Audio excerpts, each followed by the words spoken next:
CHAP. LVIII. But can the thing be undone, Yorick? Said my father, for in my opinion, continued he, it cannot. I am a vile canonist, replied Yorick, but of all evils, holding suspense to be the most tormenting, we shall at least know the worst of this matter. I hate these great dinners, said my father. The size of the dinner is not the point, answered Yorick. We want Mr. Shandy to dive into the bottom of this doubt, whether the name can be changed or not. And as the beards of so many commissaries, officials, advocates, proctors, registers, and of the most eminent of our school divines, and others are all to meet in the middle of one table, and Didius has so pressingly invited you, who in your distress would miss such an occasion? All that is requisite, continued Yorick, is to apprise Didius, and let him manage a conversation after dinner so as to introduce the subject. Then my brother Toby, cried my father, clapping his two hands together, shall go with us. Let my old tie-wig, quoth my uncle Toby, and my laced regimentals, be hung to the fire all night trim. CHAP. LX. No doubt, sir, there is a whole chapter wanting here, and a chasm of 10 pages made in the book by it, but the bookbinder is neither a fool, or a knave, or a puppy, nor is the book a jot more imperfect, at least upon that score. But, on the contrary, the book is more perfect and complete by wanting the chapter, than having it, as I shall demonstrate to your reverences in this manner. I question first, by the by, whether the same experiment might not be made as successfully upon sundry other chapters. But there is no end, and please your reverences in trying experiments upon chapters, we have had enough of it, so there's an end of that matter.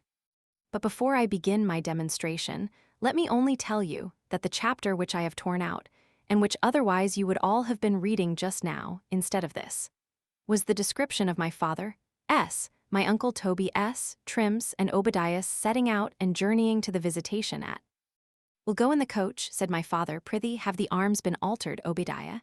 It would have made my story much better to have begun with telling you that at the time my mother's arms were added to the Shandys, when the coach was repainted upon my father's marriage, it had so fallen out that the coach painter, whether by performing all his works with the left hand, like Turpilius the Roman or Hans Holbein of Basel, or whether 'twas more from the blunder of his head than hand, or whether, lastly, it was from the sinister turn which everything relating to our family was apt to take.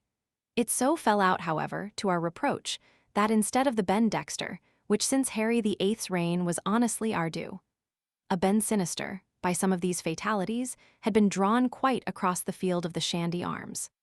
'Tis scarce credible that the mind of so wise a man as my father was, could be so much incommoded with so small a matter. The word coach, let it be whose it would, or coachman, or coach horse, or coach hire, could never be named in the family, but he constantly complained of carrying this vile mark of illegitimacy upon the door of his own. He never once was able to step into the coach or out of it without turning round to take a view of the arms, and making a vow at the same time that it was the last time he would ever set his foot in it again, till the Ben Sinister was taken out. But like the affair of the hinge, it was one of the many things which the destinies had set down in their books ever to be grumbled at, and in wiser families than ours, but never to be mended. Has the Ben Sinister been brushed out, I say? Said my father. There has been nothing brushed out, sir, answered Obadiah, but the lining. We'll go a horseback, said my father, turning to Yorick. Of all things in the world, except politics, the clergy know the least of heraldry, said Yorick. No matter for that, cried my father. I should be sorry to appear with a blot in my escutcheon before them. Never mind the Ben Sinister, said my uncle Toby, putting on his tie-wig. No, indeed, said my father. You may go with my Aunt Dinah to a visitation with a Ben Sinister, if you think fit. My poor uncle Toby blushed. My father was vexed at himself.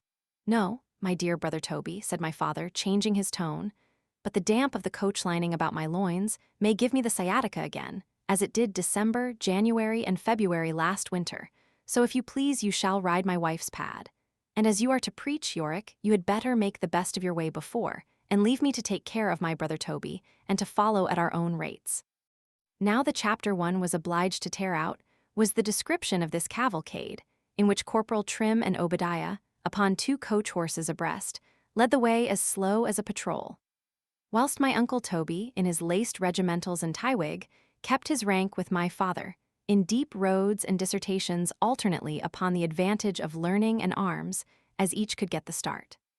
but the painting of this journey, upon reviewing it, appears to be so much above the style and manner of anything else I have been able to paint in this book, that it could not have remained in it without depreciating every other scene, and destroying at the same time that necessary equipoise and balance, whether of good or bad, betwixt chapter and chapter, from whence the just proportions and harmony of the whole work results. For my own part, I am but just set up in the business, so know little about it. But in my opinion, to write a book is for all the world like humming a song. Be but in tune with yourself, madam. 'Tis no matter how high or how low you take it. This is the reason, may it please your reverences, that some of the lowest and flattest compositions pass off very well, as Yorick told my Uncle Toby one night by siege. My Uncle Toby looked brisk at the sound of the word siege, but could make neither head or tail of it. I'm to preach at court next Sunday, said Holmes. Run over my notes, so I hummed over Dr. Holmes' notes. The modulation's very well, 'twill do, Holmes, if it holds on at this rate. So on I hummed, and a tolerable tune I thought it was. And to this hour, may it please your reverences, had never found out how low, how flat, how spiritless and jejune it was, but that all of a sudden up started an air in the middle of it, so fine, so rich, so heavenly, it carried my soul up with it into the other world. Now had I, as Montaigne complained in a parallel accident, had I found the declivity easy, or the ascent accessible, certes I had been outwitted. Your notes, Holmes, I should have said, are good notes, but it was so perpendicular a precipice, so wholly cut off from the rest of the work, that by the first note I hummed I found myself flying into the other world, and from thence discovered the vale from whence I came, so deep, so low, and dismal, that I shall never have the heart to descend into it again.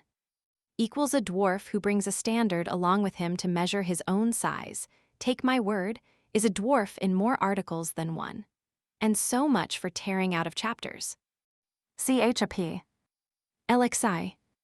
See if he is not cutting it into slips and giving them about him to light their pipes. 'Tis abominable, answered Didius. It should not go unnoticed, said Dr. Caesartius. Equals he was of the Caesarci of the Low Countries. Methinks, said Didius, half rising from his chair, in order to remove a bottle and a tall decanter, which stood in a direct line betwixt him and Yorick. You might have spared this sarcastic stroke, and have hit upon a more proper place, Mr. Yorick, or at least upon a more proper occasion to have shewn your contempt of what we have been about, if the sermon is of no better worth than to light pipes with. 'Twas certainly, sir, not good enough to be preached before so learned a body, and if 'twas good enough to be preached before so learned a body, 'twas certainly, sir, too good to light their pipes with afterwards. I have got him fast hung up, quoth Didius to himself, upon one of the two horns of my dilemma, let him get off as he can. I have undergone such unspeakable torments, in bringing forth this sermon, quoth Yorick, upon this occasion, that I declare, Didius, I would suffer martyrdom, and if it was possible my horse with me, 1,000 times over, before I would sit down and make such another. I was delivered of it at the wrong end of me. It came from my head instead of my heart, and it is for the pain it gave me, both in the writing and preaching of it, that I revenge myself of it in this manner. To preach, to show the extent of our reading, or the subtleties of our wit, to parade in the eyes of the vulgar with the beggarly accounts of a little learning, tinselled over with a few words which glitter, but convey little light and less warmth, is a dishonest use of the poor single half-hour in a week which is put into our hands. 'Tis not preaching the gospel, but ourselves. For my own part, continued Yorick, I had rather direct 5 words point-blank to the heart. As Yorick pronounced the word point-blank, my Uncle Toby rose up to say something upon projectiles, when a single word and no more uttered from the opposite side of the table drew everyone's ears towards it.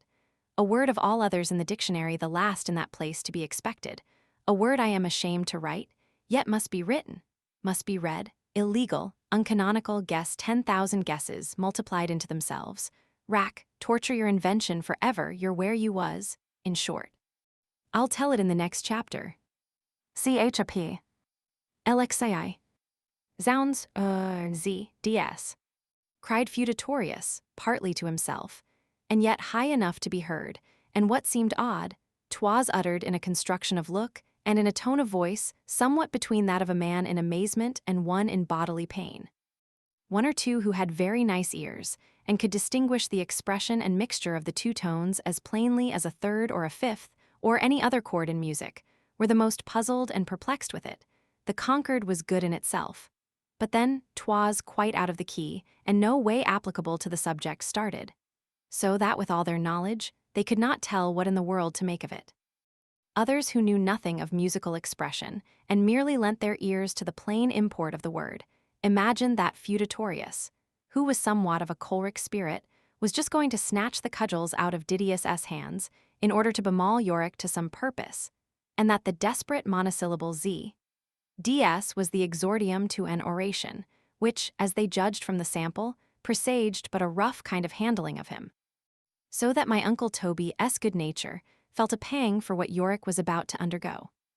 But seeing Feudatoreus stop short, without any attempt or desire to go on, a third party began to suppose that it was no more than an involuntary respiration, casually forming itself into the shape of a 12-penny oath, without the sin or substance of one.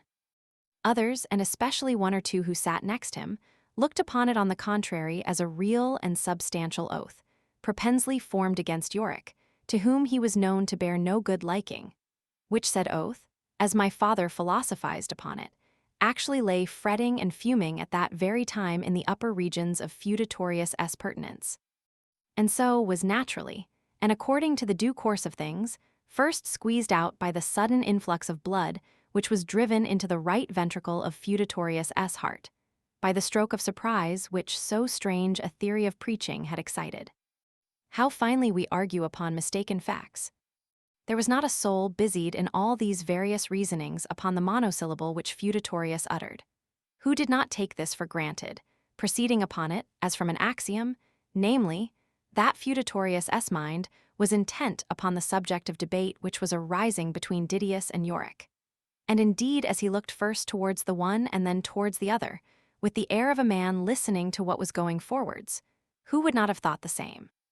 But the truth was that Feudatoreus knew not one word or one syllable of what was passing, but his whole thoughts and attention were taken up with a transaction which was going forwards at that very instant within the precincts of his own Galligaskins, and in a part of them, where of all others he stood most interested to watch accidents.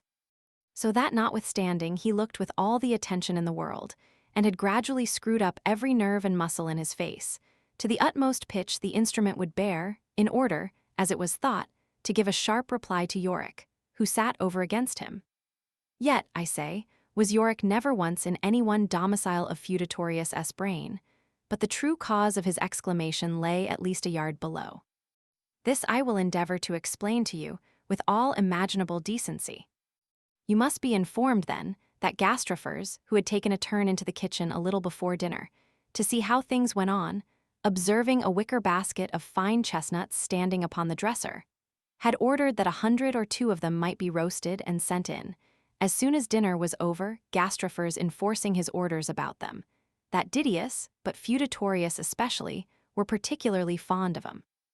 About 2 minutes before the time that my Uncle Toby interrupted Yorick's harangue, gastrophers' chestnuts were brought in, and as Feudatoreus' fondness for 'em was uppermost in the waiter's head, he laid them directly before Feudatoreus, wrapped up hot in a clean damask napkin. Now whether it was physically impossible, with 6 hands all thrust into the napkin at a time, but that some one chestnut, of more life and rotundity than the rest, must be put in motion, it so fell out, however, that one was actually sent rolling off the table. And as Feudatoreus sat straddling under, it fell perpendicularly into that particular aperture of Feudatoreus' breeches, for which, to the shame and indelicacy of our language be it spoke, there is no chaste word throughout all Johnson's dictionary. Let it suffice to say, it was that particular aperture which, in all good societies, the laws of decorum do strictly require, like the temple of Janus, in peace at least, to be universally shut up. The neglect of this punctilio in Feudatoreus, which by the by should be a warning to all mankind, had opened a door to this accident. Accident I call it, in compliance to a received mode of speaking, but in no opposition to the opinion either of Acrites or Mythodras in this matter. I know they were both prepossessed and fully persuaded of it, and are so to this hour, that there was nothing of accident in the whole event. but that the chestnut's taking that particular course, and in a manner of its own accord, and then falling with all its heat directly into that one particular place, and no other, was a real judgment upon Feudatoриus for that filthy and obscene treatise De Concubines Retinendis, which Feudatoриus had published about 20 years ago. And was that identical week going to give the world a second edition of? It is not my business to dip my pen in this controversy. Much undoubtedly may be wrote on both sides of the question. All that concerns me as an historian is to represent the matter of fact and render it credible to the reader that the hiatus in Feudatoриus' breeches was sufficiently wide to receive the chestnut, and that the chestnut, somehow or other, did fall perpendicularly, and piping hot into it, without Feudatoриus' perceiving it or anyone else at that time. The genial warmth which the chestnut imparted was not undelectable for the first 20 or 25 seconds, and did no more than gently solicit Feudatoриus' attention towards the part. But the heat gradually increasing, and in a few seconds more getting beyond the point of all sober pleasure, and then advancing with all speed into the regions of pain, the soul of Feudatoриus, together with all his ideas, his thoughts, his attention, his imagination, judgment, resolution, deliberation, ratiocination, memory, fancy, with 10 battalions of animal spirits, all tumultuously crowded down, through different defiles and circuits, to the place of danger, leaving all his upper regions, as you may imagine, as empty as my purse. With the best intelligence which all these messengers could bring him back, Feudatoриus was not able to dive into the secret of what was going forwards below, nor could he make any kind of conjecture what the devil was the matter with it. However, as he knew not what the true cause might turn out, he deemed it most prudent in the situation he was in at present, to bear it, if possible, like a stoic. Which, with the help of some wry faces and compersions of the mouth, he had certainly accomplished, had his imagination continued neuter. But the sallies of the imagination are ungovernable in things of this kind.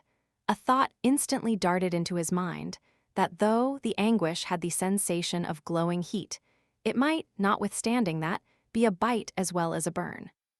And if so, that possibly a newt or an asker, or some such detested reptile, had crept up, and was fastening his teeth, the horrid idea of which, with a fresh glow of pain arising that instant from the chestnut, seized Feudatoриus with a sudden panic, and in the first terrifying disorder of the passion, it threw him, as it has done the best generals upon earth, quite off his guard.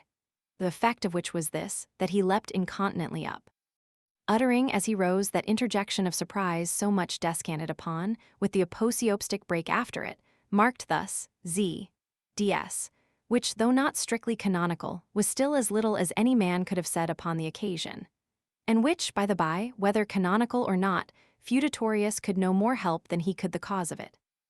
Though this has taken up some time in the narrative, it took up little more time in the transaction than just to allow time for Feudatoриus to draw forth the chestnut and throw it down with violence upon the floor, and for Yorick to rise from his chair and pick the chestnut up. It is curious to observe the triumph of slight incidents over the mind. What incredible weight they have in forming and governing our opinions, both of men and things, that trifles, light as air, shall waft a belief into the soul, and plant it so immovably within it, that Euclid's demonstrations, could they be brought to batter it in breach, should not all have power to overthrow it. Yorick, I said, picked up the chestnut which Feudatoриus' wrath had flung down. The action was trifling. I am ashamed to account for it. He did it for no reason, but that he thought the chestnut not a jot worse for the adventure, and that he held a good chestnut worth stooping for. But this incident, trifling as it was, wrought differently in Feudatoриus' head.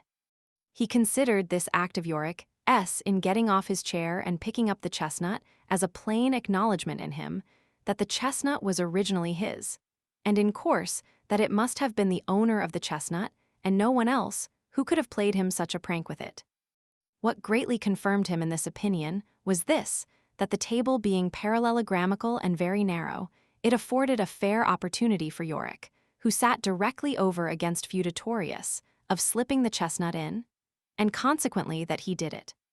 The look of something more than suspicion, which Feudatoриus cast full upon Yorick as these thoughts arose, too evidently spoke his opinion.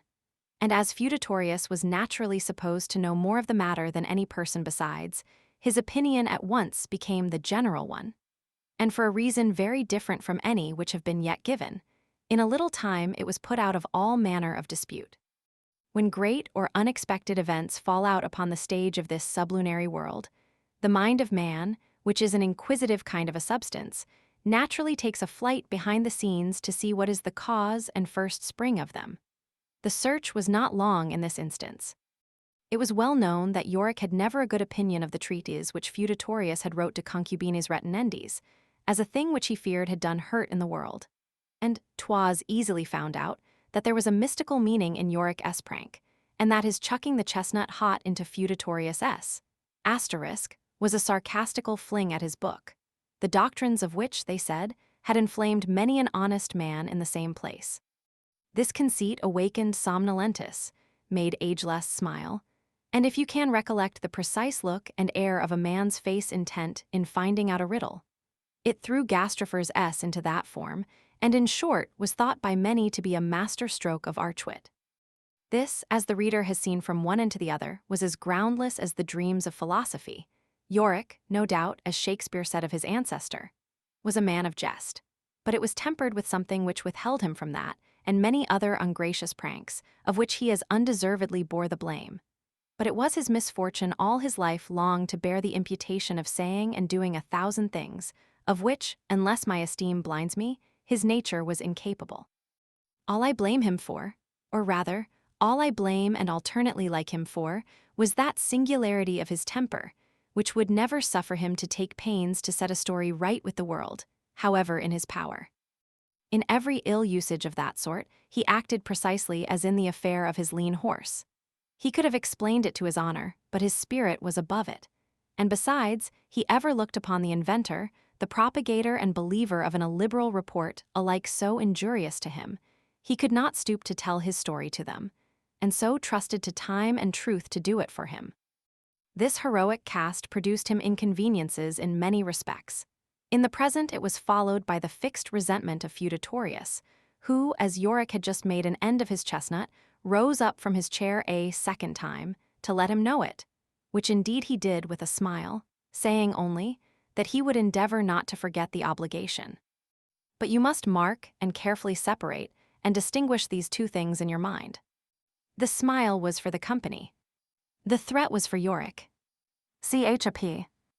LXII. Can you tell me, quoth Feudatorius, speaking to Gastrophers who sat next to him, for one would not apply to a surgeon in so foolish an affair.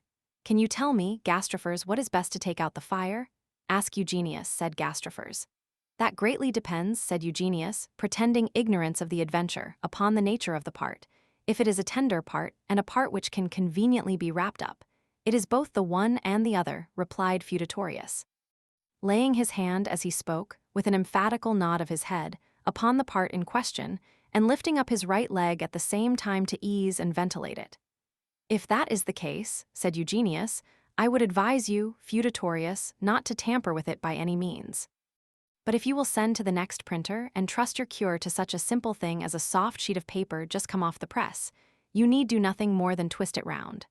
The damp paper, quoth Yorick, who sat next to his friend Eugenius, though I know it has a refreshing coolness in it, yet I presume is no more than the vehicle, and that the oil and lampblack with which the paper is so strongly impregnated does the business. Right, said Eugenius, and is. Of any outward application I would venture to recommend, the most anodyne and safe. Was it my case, said Gastrophers, as the main thing is the oil and lampblack, I should spread them thick upon a rag and clap it on directly. That would make a very devil of it, replied Yorick. And besides, added Eugenius, it would not answer the intention, which is the extreme neatness and elegance of the prescription, which the faculty hold to be half and half. For consider, if the type is a very small one, which it should be, the sanative particles, which come into contact in this form, have the advantage of being spread so infinitely thin, and with such a mathematical equality, fresh paragraphs and large capitals excepted, as no art or management of the spatula can come up to. It falls out very luckily, replied Feudatorius, that the second edition of my treatise De Concubines Retinendes is at this instant in the press. You may take any leaf of it, said Eugenius, no matter which. Provided, quoth Yorick, there is no bawdry in it. They are just now, replied Feudatorius, printing off the 9th chapter, which is the last chapter but one in the book. Pray, what is the title of that chapter? Said Yorick, making a respectful bow to Feudatoreus as he spoke. I think, answered Feudatoreus, "'tis that de re concubinaria." For heaven's sake, keep out of that chapter, quoth Yorick. By all means, added Eugenius. CHAP. LXIV. Now, quoth Didius, rising up, and laying his right hand with his fingers spread upon his breast. Had such a blunder about a Christian name happened before the Reformation? It happened the day before yesterday, quoth my uncle Toby to himself, and when baptism was administered in Latin, 'twas all in English, said my uncle. Many things might have coincided with it, and upon the authority of sundry decreed cases, to have pronounced the baptism null, with a power of giving the child a new name. Had a priest, for instance, which was no uncommon thing, through ignorance of the Latin tongue, baptized a child of Tomos tiles in nomen Patrii and Filia and Spiritum Sanctos, the baptism was held null. I beg your pardon, replied Caesartius. In that case, as the mistake was only the terminations, the baptism was valid, and to have rendered it null, the blunder of the priest should have fallen upon the first syllable of each noun, and not, as in your case, upon the last. My father delighted in subtleties of this kind, and listened with infinite attention. Gastrophers, for example, continued Caesartius, baptizes a child of John Stradlings in Gamen Gatris, and C. Instead of in nomen Patris and C. Is this a baptism? No, say the ablest canonists, inasmuch as the radix of each word is hereby torn up, and the sense and meaning of them removed and changed quite to another object. For Gamen does not signify a name, nor Gatris a father. What do they signify? Said my uncle Toby. Nothing at all, quoth Yorick. Ergo, such a baptism is null, said Caesartius. In course, answered Yorick, in a tone 2 parts jest and 1 part earnest. But in the case cited, continued Caesartius, where patrii is put for patris, filia for filiae, and so on, as it is a fault only in the declension, and the roots of the words continue untouched, the inflections of their branches either this way or that, does not in any sort hinder the baptism, inasmuch as the same sense continues in the words as before. But then, said Didius, the intention of the priests pronouncing them grammatically must have been proved to have gone along with it. Right. Answered Caesartius. And of this, brother Didius, we have an instance in a decree of the decretals of Pope Leo the Id. But my brother's child, cried my uncle Toby, has nothing to do with the Pope. 'Tis the plain child of a Protestant gentleman, christened Tristram against the wills and wishes both of his father and mother, and all who are akin to it. If the wills and wishes, said Caesartius, interrupting my uncle Toby, of those only who stand related to Mr. Shandy's child, were to have weight in this matter, Mrs. Shandy, of all people, has the least to do in it. My uncle Toby laid down his pipe, and my father drew his chair still closer to the table, to hear the conclusion of so strange an introduction. It has not only been a question, Captain Shandy, amongst the best lawyers and civilians in this land, continued Caesartius, whether the mother be of kin to her child, but, after much dispassionate inquiry and jactitation of the arguments on all sides, it has been adjudged for the negative, namely, that the mother is not of kin to her child. My father instantly clapped his hand upon my uncle Toby's mouth, under color of whispering in his ear. The truth was, he was alarmed for Lillibulero, and having a great desire to hear more of so curious an argument, he begged my uncle Toby, for heaven's sake, not to disappoint him in it. My uncle Toby gave a nod, resumed his pipe, and contenting himself with whistling Lillibulero inwardly, Caesartius, Didius, and Triptolemus went on with the discourse as follows. This determination, continued Caesartius, how contrary soever it may seem to run to the stream of vulgar ideas, yet it reasons strongly on its side, and has been put out of all manner of dispute from the famous case, known commonly by the name of the Duke of Suffolk's case. It is cited in Brooke, said Triptolemus, and taken notice of by Lord Coke, added Didius. And you may find it in Swinburne on Testaments, said Caesartius. The case, Mr. Shandy, was this. In the reign of Edward VI, Charles Duke of Suffolk, having issue a son by one venter and a daughter by another venter, made his last will, wherein he devised goods to his son, and died. After whose death the son died also. But without will, without wife, and without child, his mother and his sister by the father's side, for she was born of the former venter, then living. The mother took the administration of her son's goods, according to the statute of the 21st of Harry VIII, whereby it is enacted, that in case any person die intestate the administration of his goods shall be committed to the next of kin. The administration being thus, surreptitiously, granted to the mother, the sister by the father's side commenced a suit before the ecclesiastical judge, alleging first that she herself was next of kin, and 2 that the mother was not of kin at all to the party deceased, and therefore prayed the court that the administration granted to the mother might be revoked and be committed unto her as next of kin to the deceased by force of the said statute. Hereupon, as it was a great cause and much depending upon its issue, and many causes of great property likely to be decided in times to come, by the precedent to be then made, the most learned, as well in the laws of this realm as in the civil law, were consulted together whether the mother was of kin to her son or no. Whereunto not only the temporal lawyers, but the church lawyers, the jurisconsulti, the jurisprudents, the civilians, the advocates, the commissaries, the judges of the consistory and prerogative courts of Canterbury and York, with the master of the faculties, were all unanimously of opinion that the mother was not of kin to her child.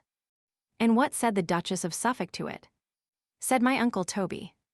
The unexpectedness of my Uncle Toby's question confounded Caesartius more than the ablest advocate. He stopped a full minute, looking in my Uncle Toby's face without replying, and in that single minute Triptolemus put by him and took the lead as follows. "'Tis a ground and principle in the law," said Triptolemus, "that things do not ascend but descend in it. And I make no doubt 'tis for this cause that however true it is that the child may be of the blood and seed of its parents, that the parents nevertheless are not of the blood and seed of it, inasmuch as the parents are not begot by the child, but the child by the parents, for so they write, liberi sunt de sanguine patris and matris, sed pater and mater non sunt de sanguine liberorum." But this, Triptolemus, cried Didius, proves too much, for from this authority cited it would follow, not only what indeed is granted on all sides, that the mother is not of kin to her child, but the father likewise. It is held, said Triptolemus, the better opinion, because the father, the mother, and the child, though they be 3 persons, yet are they but unicaro, one flesh, and consequently no degree of kindred, or any method of acquiring one in nature.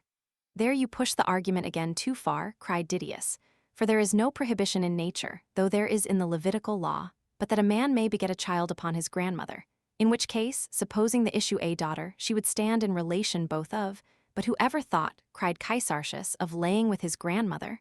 The young gentleman, replied Yorick, whom Selden speaks of, who not only thought of it, but justified his intention to his father by the argument drawn from the law of retaliation. "You laid, sir, with my mother," said the lad, "why may not I lay with yours? 'Tis the argumentum commune," added Yorick.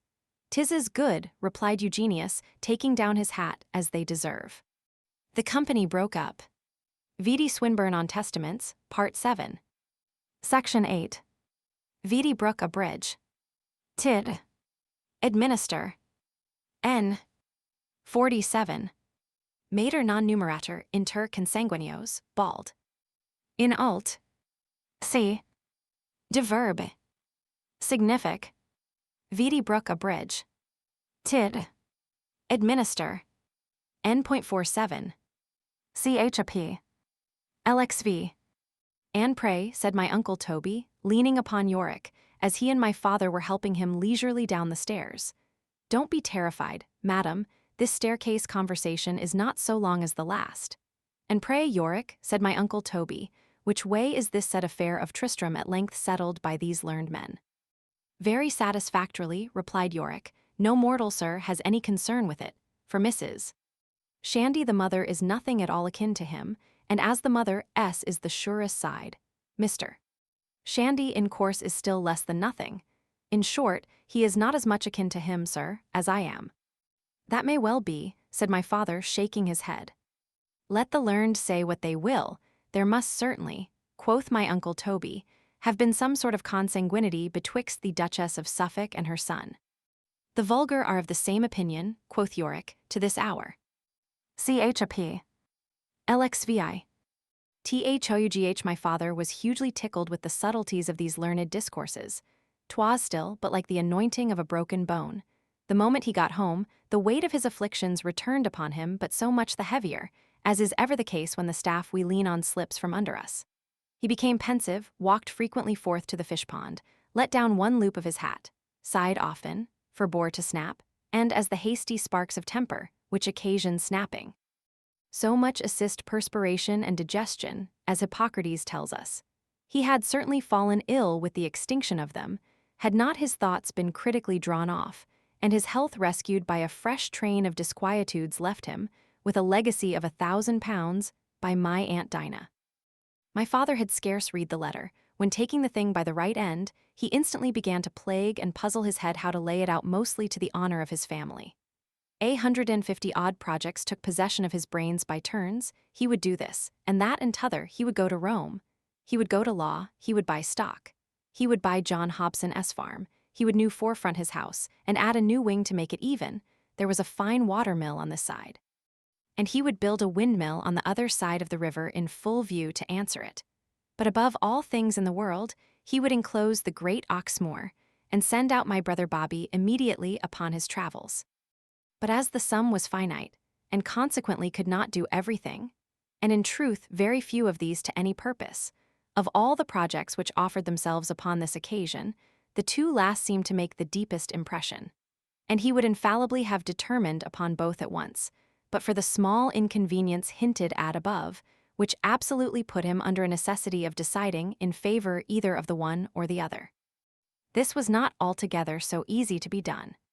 For though 'tis certain my father had long before set his heart upon this necessary part of my brother's education, and like a prudent man had actually determined to carry it into execution, with the first money that returned from the second creation of actions in the Mississippi scheme, in which he was an adventurer.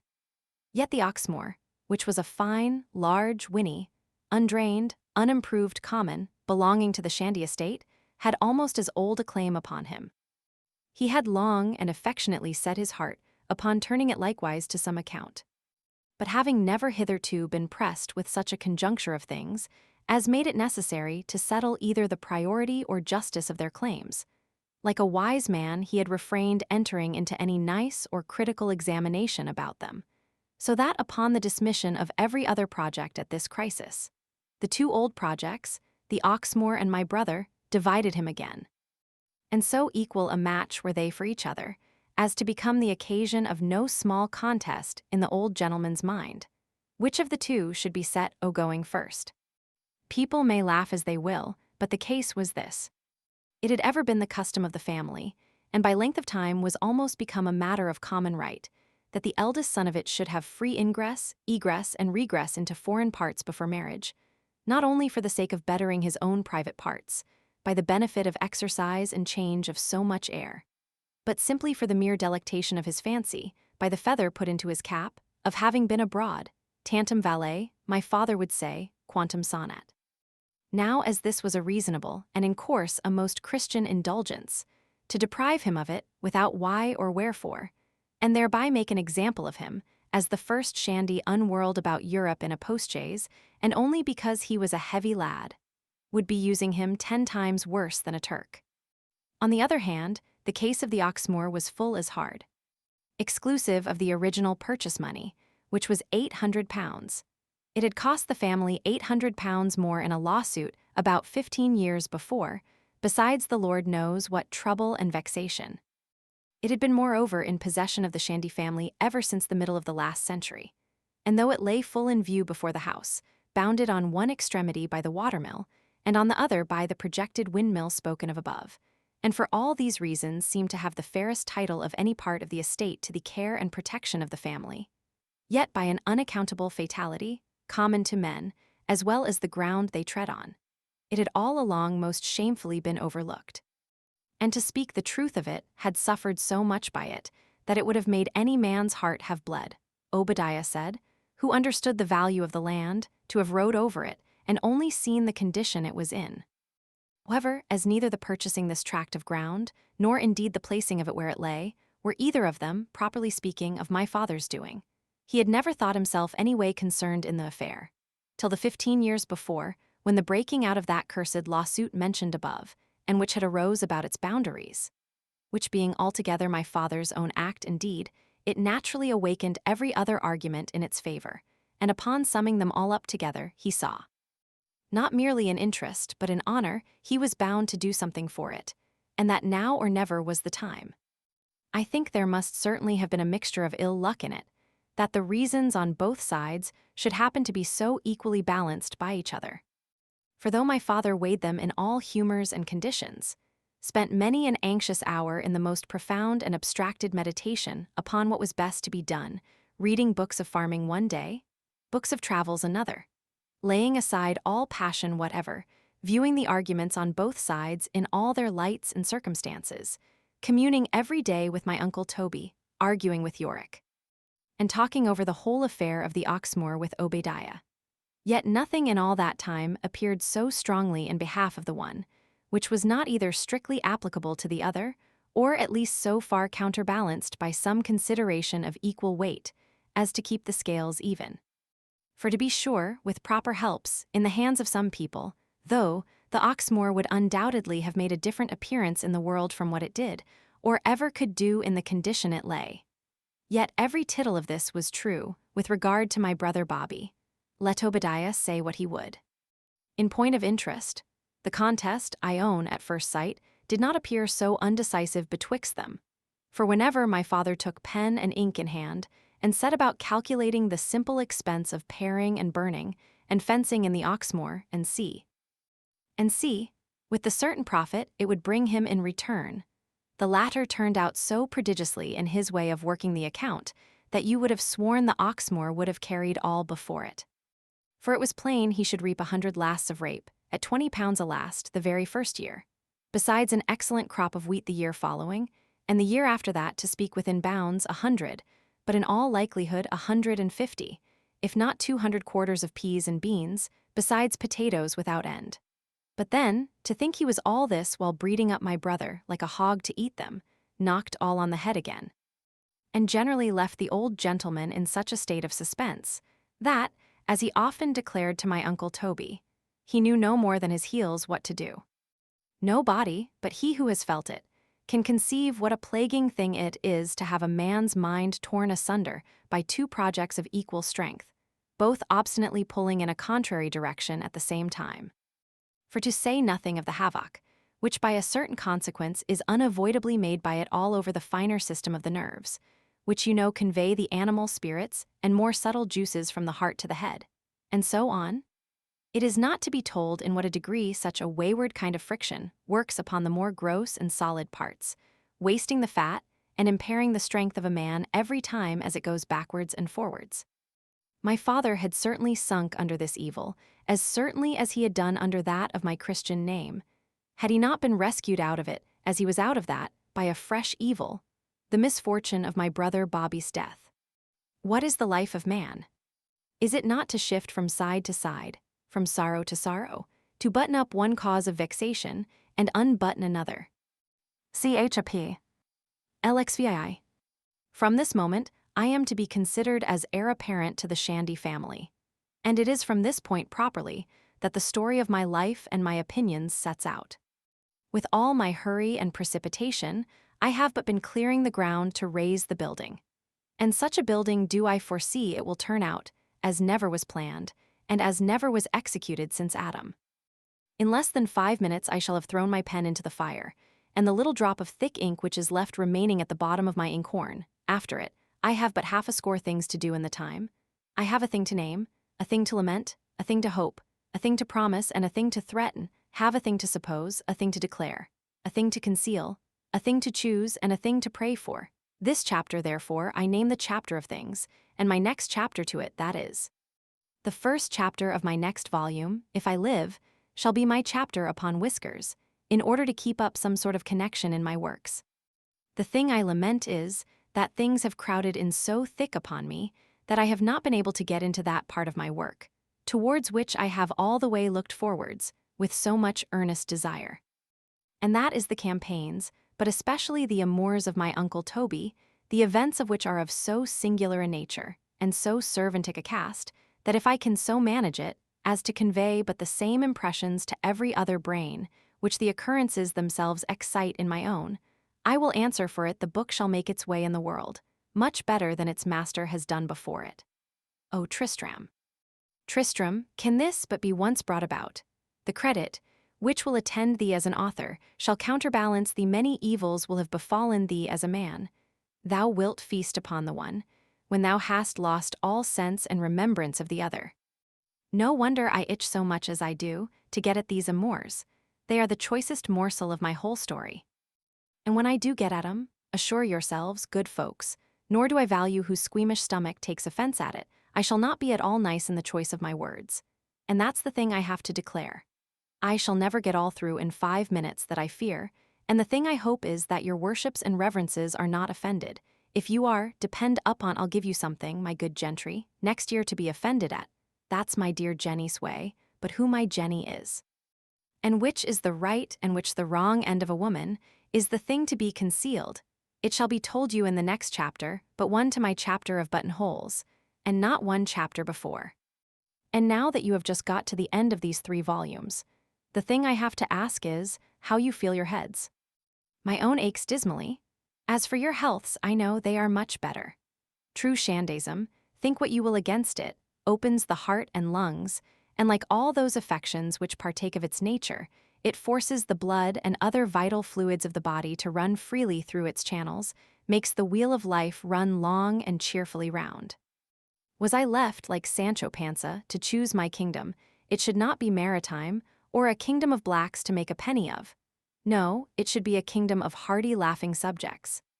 And as the bilious and more saturnine passions, by creating disorders in the blood and humors, have as bad an influence, I see, upon the body politic as body natural. And as nothing but a habit of virtue can fully govern those passions and subject them to reason, I should add to my prayer, that God would give my subjects grace to be as wise as they were merry, and then should I be the happiest monarch, and they are the happiest people under heaven. And so, with this moral for the present, may it please your worships and your reverences, I take my leave of you till this time 12-month, when, unless this vile cough kills me in the meantime, I'll have another pluck at your beards, and lay open a story to the world you little dream of. According to the preceding editions. End of the 2nd volume. Tristram Shandy. Tristram Shandy. The Life and Opinions of Tristram Shandy, Gentleman, Volume the 3rd. Dixero si quid forde jocosius, hoc mihi juris cum venia dabis. Hor. Si quis calumniator levius esse quam decet theologum, aut mordacius quam deceit Christianum, non ego, sed Democritus dixit. Erasmus. Si quis clericus, aut monachus, verba joculatoria, rissum moventia sibet, anathema esto. 2nd Council of Carthage. To the Right Honourable John, Lord Viscount Spencer. My Lord, I humbly beg leave to offer you these 2 volumes. They are the best my talents, with such bad health as I have, could produce. Had Providence granted me a larger stock of either, they had been a much more proper present to your lordship. I beg your lordship will forgive me, if at the same time I dedicate this work to you, I join Lady Spencer, in the liberty I take of inscribing the story of Lefevre to her name, for which I have no other motive, which my heart has informed me of, but that the story is a humane one. I am, my lord, your lordship's most devoted and most humble servant. Laur. Strne. Volumes V. and VI. In the 1st edition. CHAP. If it had not been for those 2 meddlesome tits, and that madcap of a postilion who drove them from Stilton to Stamford, the thought had never entered my head. He flew like lightning. There was a slope of 3 miles and a half. We scarce touched the ground. The motion was most rapid, most impetuous. 'Twas communicated to my brain, my heart partook of it. By the great God of day, said I, looking towards the sun, and thrusting my arm out of the fore-window of the chaise as I made my vow, I will lock up my study door the moment I get home, and throw the key of it 90 feet below the surface of the earth into the draw-well at the back of my house. The London wagon confirmed me in my resolution. It hung tottering upon the hill, scarce progressive, dragged up by 8 heavy beasts, by main strength. Quoth I, nodding, but your betters draw the same way, and something of every body's. Oh, rare. Tell me, ye learned, shall we for ever be adding so much to the bulk, so little to the stock?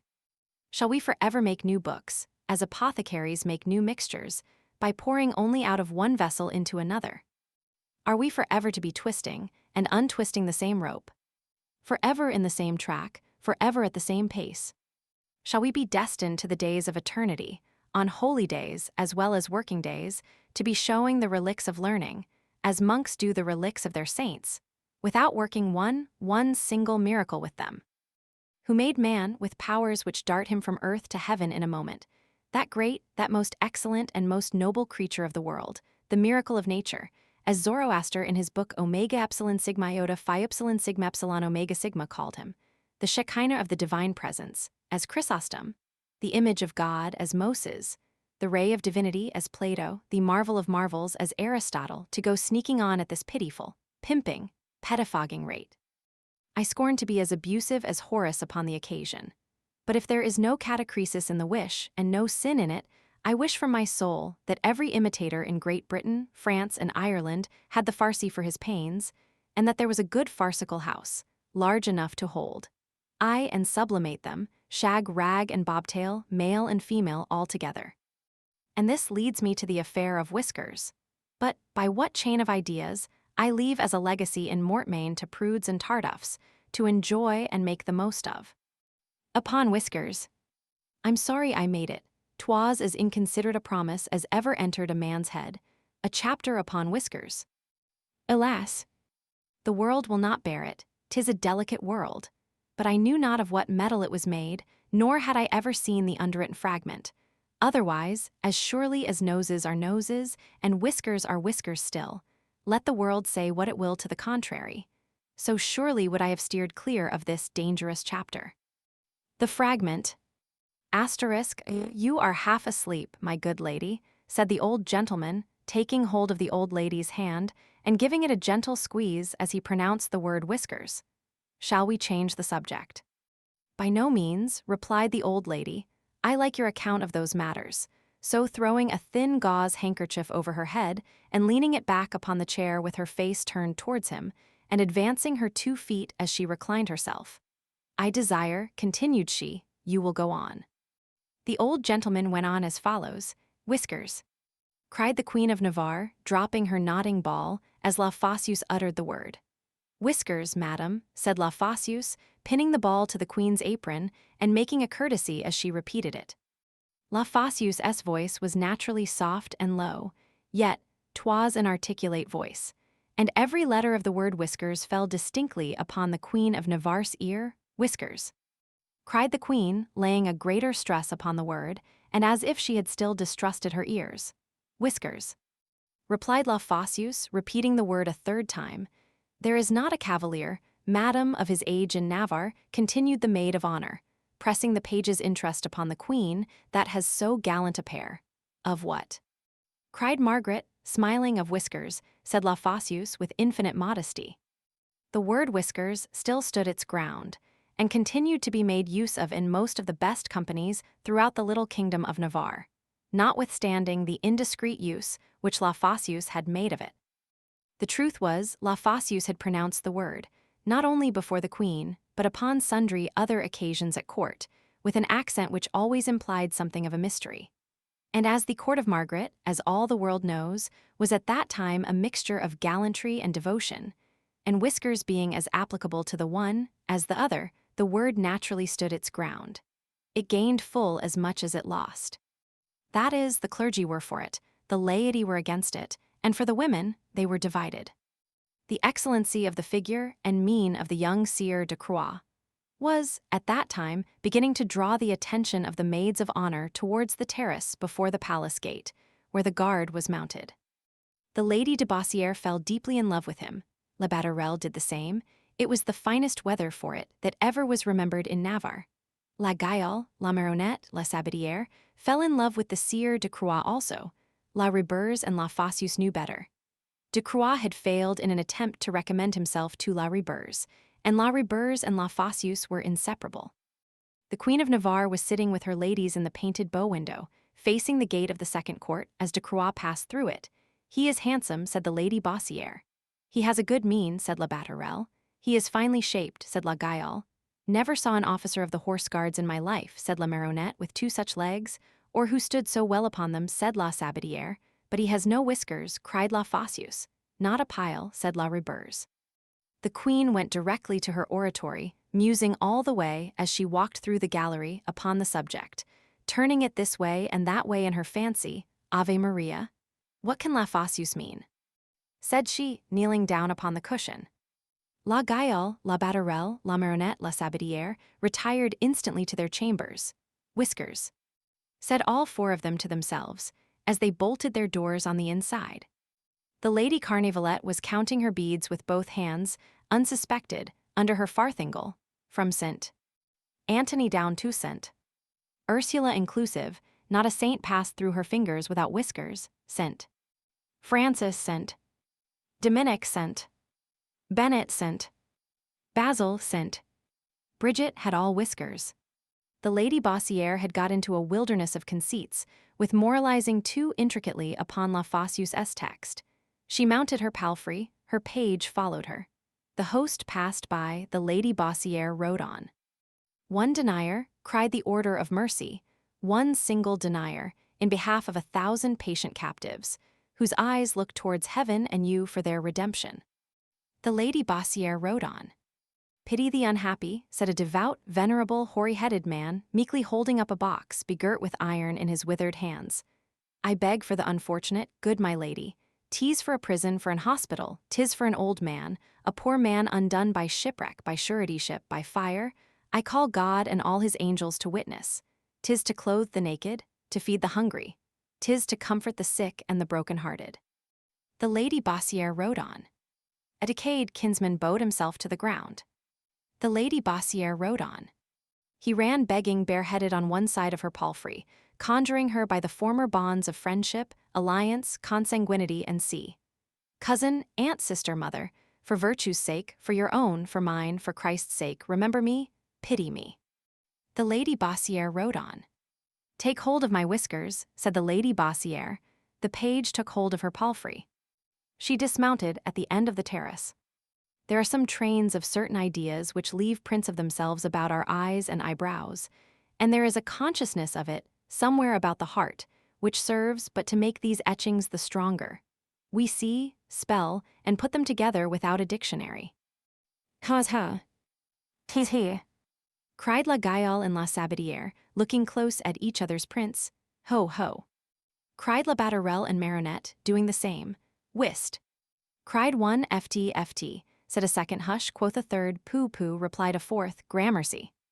Cried the Lady Carnavallette, 'twas she who bewhiskered St. Bridget.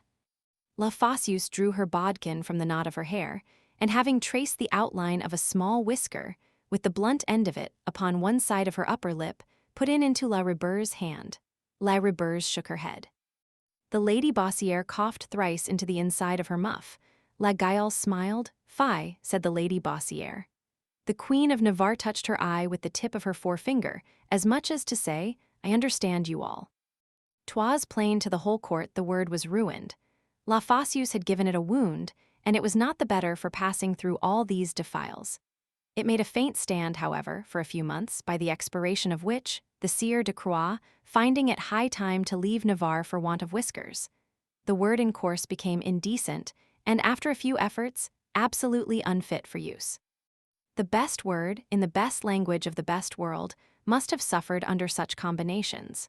The curate of d'Estella wrote a book against them, setting forth the dangers of accessory ideas and warning the Navarrois against them. Does not all the world know, said the curate d'Estella at the conclusion of his work, that noses ran the same fate some centuries ago in most parts of Europe, which whiskers have now done in the kingdom of Navarre? The evil indeed spread no farther then, but have not beds and bolsters, and nightcaps and chamberpots stood upon the brink of destruction ever since? Are not troughs and placket holes and pump handles and spigots and faucets in danger still from the same association? Chastity, by nature, the gentlest of all affections, give it but its head. 'Tis like a ramping and a roaring lion. The drift of the curate d'Estella's argument was not understood. They ran the scent the wrong way. The world bridled his ass at the tail. And when the extremes of delicacy and the beginnings of concupiscence hold their next provincial chapter together, they may decree that body also. Chap. Aye. When my father received the letter, which brought him the melancholy account of my brother Bobby's death, he was busy calculating the expense of his riding post from Calais to Paris, and so on to Lyons. 'Twas a most inauspicious journey, my father having had every foot of it to travel over again and his calculation to begin afresh, when he had almost got to the end of it, by Obadiah's opening the door to acquaint him the family was out of yeast, and to ask whether he might not take the great coach-horse early in the morning and ride in search of some. With all my heart, Obadiah, said my father, pursuing his journey, take the coach-horse and welcome. But he wants a shoe, poor creature. Said Obadiah, poor creature. Said my uncle Toby, vibrating the note back again, like a string in unison. Then ride the Scotch horse, quoth my father hastily. He cannot bear a saddle upon his back, quoth Obadiah, for the whole world. The devil's in that horse, then take Patriot, cried my father, and shut the door. Patriot is sold, said Obadiah. Here, S for you. Cried my father, making a pause and looking in my uncle Toby's face, as if the thing had not been a matter of fact. Your worship ordered me to sell him last April, said Obadiah. Then go on foot for your pains, cried my father. I had much rather walk than ride, said Obadiah, shutting the door. What plagues, cried my father, going on with his calculation. But the waters are out, said Obadiah, opening the door again. Till that moment, my father, who had a map of Sanson S. and a book of the post roads before him, had kept his hand upon the head of his compasses, with one foot of them fixed upon Nevers, the last stage he had paid for, purposing to go on from that point with his journey and calculation, as soon as Obadiah quitted the room. But this second attack of Obadiah's, in opening the door and laying the whole country under water, was too much. He let go his compasses, or rather with a mixed motion between accident and anger, he threw them upon the table, and then there was nothing for him to do but to return back to Calais, like many others, as wise as he had set out. When the letter was brought into the parlor, which contained the news of my brother's death, my father had got forwards again upon his journey to within a stride of the compasses of the very same stage of Nevers. By your leave, Mons. Sanson, cried my father, striking the point of his compasses through Nevers into the table, and nodding to my uncle Toby to see what was in the letter, twice of one night, is too much for an English gentleman and his son, Mons. Sanson, to be turned back from so lousy a town as Nevers, what think'st thou, Toby? Added my father in a sprightly tone. Unless it be a garrison town, said my uncle Toby. For then, I shall be a fool, said my father, smiling to himself as long as I live. So giving a second nod, and keeping his compasses still upon Nevers with one hand, and holding his book of the post roads in the other, half calculating and half listening, he leaned forwards upon the table with both elbows, as my uncle Toby hummed over the letter. He's gone, said my uncle Toby. Where, who? Cried my father. My nephew, said my uncle Toby. What, without leave, without money, without governor? Cried my father in amazement. No, he is dead, my dear brother, quoth my uncle Toby, without being ill. Cried my father again. I dare say not, said my uncle Toby in a low voice, and fetching a deep sigh from the bottom of his heart. He has been ill enough, poor lad. I'll answer for him, for he is dead. When Agrippina was told of her son's death, Tacitus informs us that, not being able to moderate the violence of her passions, she abruptly broke off her work. My father stuck his compasses into Nevers, but so much the faster. What contrarieties! His, indeed, was matter of calculation. Agrippina S. must have been quite a different affair. Who else could pretend to reason from history? How my father went on, in my opinion, deserves a chapter to itself. CHAP. Aye. And a chapter it shall have, and a devil of a one too, so look to yourselves. 'Tis either Plato, or Plutarch, or Seneca, or Xenophon, or Epictetus, or Theophrastus, or Lucian, or some one perhaps of later date, either Cardan, or Beautius, or Petrarch, or Stella, or possibly it may be some divine or father of the church, St. Austin, or St. Cyprian, or Barnard, who affirms that it is an irresistible and natural passion to weep for the loss of our friends or children. And Seneca, I'm positive, tells us somewhere that such griefs evacuate themselves best by that particular channel. And accordingly we find that David wept for his son Absalom, Adrian for his Antinous, Niobe for her children, and that Apollodorus and Crito both shed tears for Socrates before his death.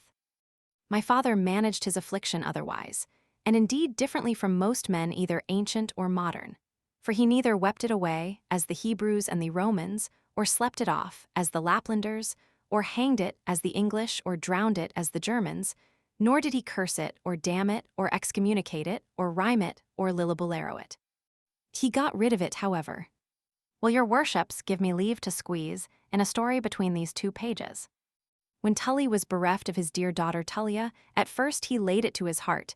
He listened to the voice of nature, and modulated his own unto it. O my Tullia, my daughter. My child, still, 'twas O my Tullia. My Tullia, methinks I see my Tullia, I hear my Tullia, I talk with my Tullia. But as soon as he began to look into the stores of philosophy, and consider how many excellent things might be said upon the occasion, no body upon earth can conceive, says the great orator, how happy, how joyful it made me. My father was as proud of his eloquence as Marcus Cicero could be for his life, and, for aught I am convinced of to the contrary at present, with as much reason, it was indeed his strength, and his weakness too. His strength, for he was by nature eloquent, and his weakness, for he was hourly a dupe to it.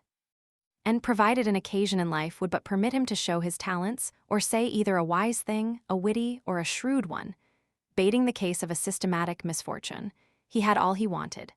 A blessing which tied up my father's tongue, and a misfortune which let it loose with a good grace, were pretty equal. Sometimes, indeed, the misfortune was the better of the 2. For instance, where the pleasure of the harangue was as 10, and the pain of the misfortune but as 5, my father gained half and half, and consequently was as well again off, as if it had never befallen him. This clue will unravel what otherwise would seem very inconsistent in my father's domestic character. And it is this, that, in the provocations arising from the neglects and blunders of servants, or other mishaps unavoidable in a family, his anger, or rather the duration of it, eternally ran counter to all conjecture. My father had a favorite little mare, which he had consigned over to a most beautiful Arabian horse, in order to have a pad out of her for his own riding. He was sanguine in all his projects, so talked about his pad every day with as absolute a security as if it had been reared, broke, and bridled and saddled at his door ready for mounting.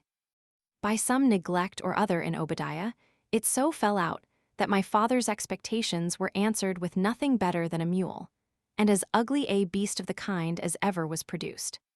My mother and my uncle Toby expected my father would be the death of Obadiah, and that there never would be an end of the disaster. See here. You rascal, cried my father, pointing to the mule, what you have done. It was not me, said Obadiah. How do I know that? Replied my father. Triumph swam in my father's eyes at the repartee. The Attic salt brought water into them, and so Obadiah heard no more about it. Now let us go back to my brother's death. Philosophy has a fine saying for everything. For death it has an entire set. The misery was, they all at once rushed into my father's head, that 'twas difficult to string them together, so as to make anything of a consistent show out of them. He took them as they came. 'Tis an inevitable chance. The first statute in Magna Charta, it is an everlasting act of Parliament, my dear brother, all must die. If my son could not have died, it had been matter of wonder, not that he is dead.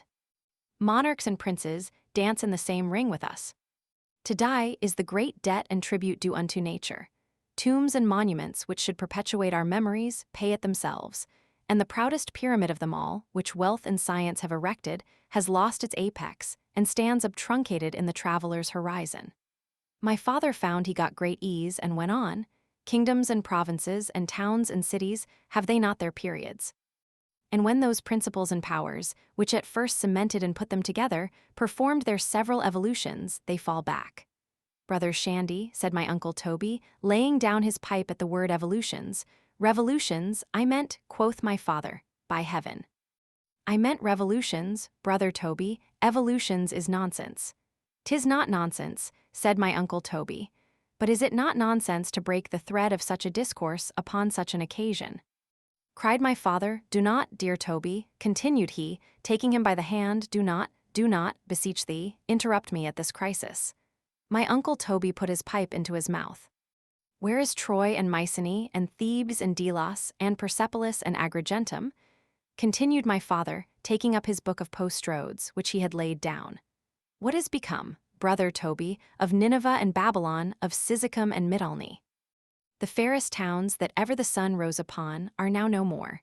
The names only are left, and those, for many of them are wrong spelt, are falling themselves by piecemeals to decay, and in length of time will be forgotten, and involved with everything in a perpetual night. The world itself, brother Toby, must come to an end. Returning out of Asia, when I sailed from Aegina towards Megara, when can this have been? Thought my uncle Toby, I began to view the country round about. Aegina was behind me, Megara was before, Piraeus on the right hand, Corinth on the left. What flourishing towns now prostrate upon the earth? Alas! Alas! Said I to myself, that man should disturb his soul for the loss of a child, when so much as this lies awfully buried in his presence. Remember, said I to myself again, remember thou art a man. Now my uncle Toby knew not that this last paragraph was an extract of Servius Sulpicius' consolatory letter to Tully. He had as little skill, honest man, in the fragments, as he had in the whole pieces of antiquity. And as my father, whilst he was concerned in the Turkey trade, had been 3 or 4 different times in the Levant, in one of which he had stayed a whole year and a half at Zant, my uncle Toby naturally concluded that in some one of these periods he had taken a trip across the archipelago into Asia, and that all this sailing affair with Aegina behind, and Megara before, and Piraeus on the right hand, and sea, was nothing more than the true course of my father's voyage and reflections. 'Twas certainly in his manner, and many an undertaking critic would have built 2 stories higher upon worse foundations. And pray, brother, quoth my uncle Toby, laying the end of his pipe upon my father's hand in a kindly way of interruption, but waiting till he finished the account, what year of our Lord was this? 'Twas no year of our Lord, replied my father. That's impossible, cried my uncle Toby. Simpleton. Said my father, 'twas 40 years before Christ was born. My uncle Toby had but 2 things for it, either to suppose his brother to be the wandering Jew, or that his misfortunes had disordered his brain. May the Lord God of heaven and earth protect him and restore him, said my uncle Toby, praying silently for my father, and with tears in his eyes. My father placed the tears to a proper account, and went on with his harangue with great spirit. There is not such great odds, brother Toby, betwixt good and evil as the world imagines. This way of setting off, by the by, was not likely to cure my uncle Toby's suspicions. Labor, sorrow, grief, sickness, want, and woe are the sauces of life. Much good may do them, said my uncle Toby to himself. My son is dead, so much the better. 'Tis a shame in such a tempest to have but one anchor. But he is gone for ever from us, be it so. He is got from under the hands of his barber before he was bald. He is but risen from a feast before he was surfeited, from a banquet before he had got drunken. The Thracians wept when a child was born, and we were very near it, quoth my uncle Toby, and feasted and made merry when a man went out of the world, and with reason. Death opens the gate of fame, and shuts the gate of envy after it. It unlooses the chain of the captive, and puts the bondsman's task into another man's hands. Show me the man, who knows what life is, who dreads it, and I'll show thee a prisoner who dreads his liberty. Is it not better, my dear brother Toby, for mark our appetites are but diseases, is it not better not to hunger at all than to eat, not to thirst than to take physic to cure it? Is it not better to be freed from cares and agues, from love and melancholy, and the other hot and cold fits of life, than, like a galled traveler, who comes weary to his inn, to be bound to begin his journey afresh? There is no terror, brother Toby, in its looks, but what it borrows from groans and convulsions, and the blowing of noses and the wiping away of tears with the bottoms of curtains in a dying man's room. Strip it of these, what is it? 'Tis better in battle than in bed, said my uncle Toby. Take away its hearses, its mutes, and its mourning, its plumes, scutcheons, and other mechanic aids, what is it? Better in battle. Continued my father, smiling, for he had absolutely forgot my brother Bobby.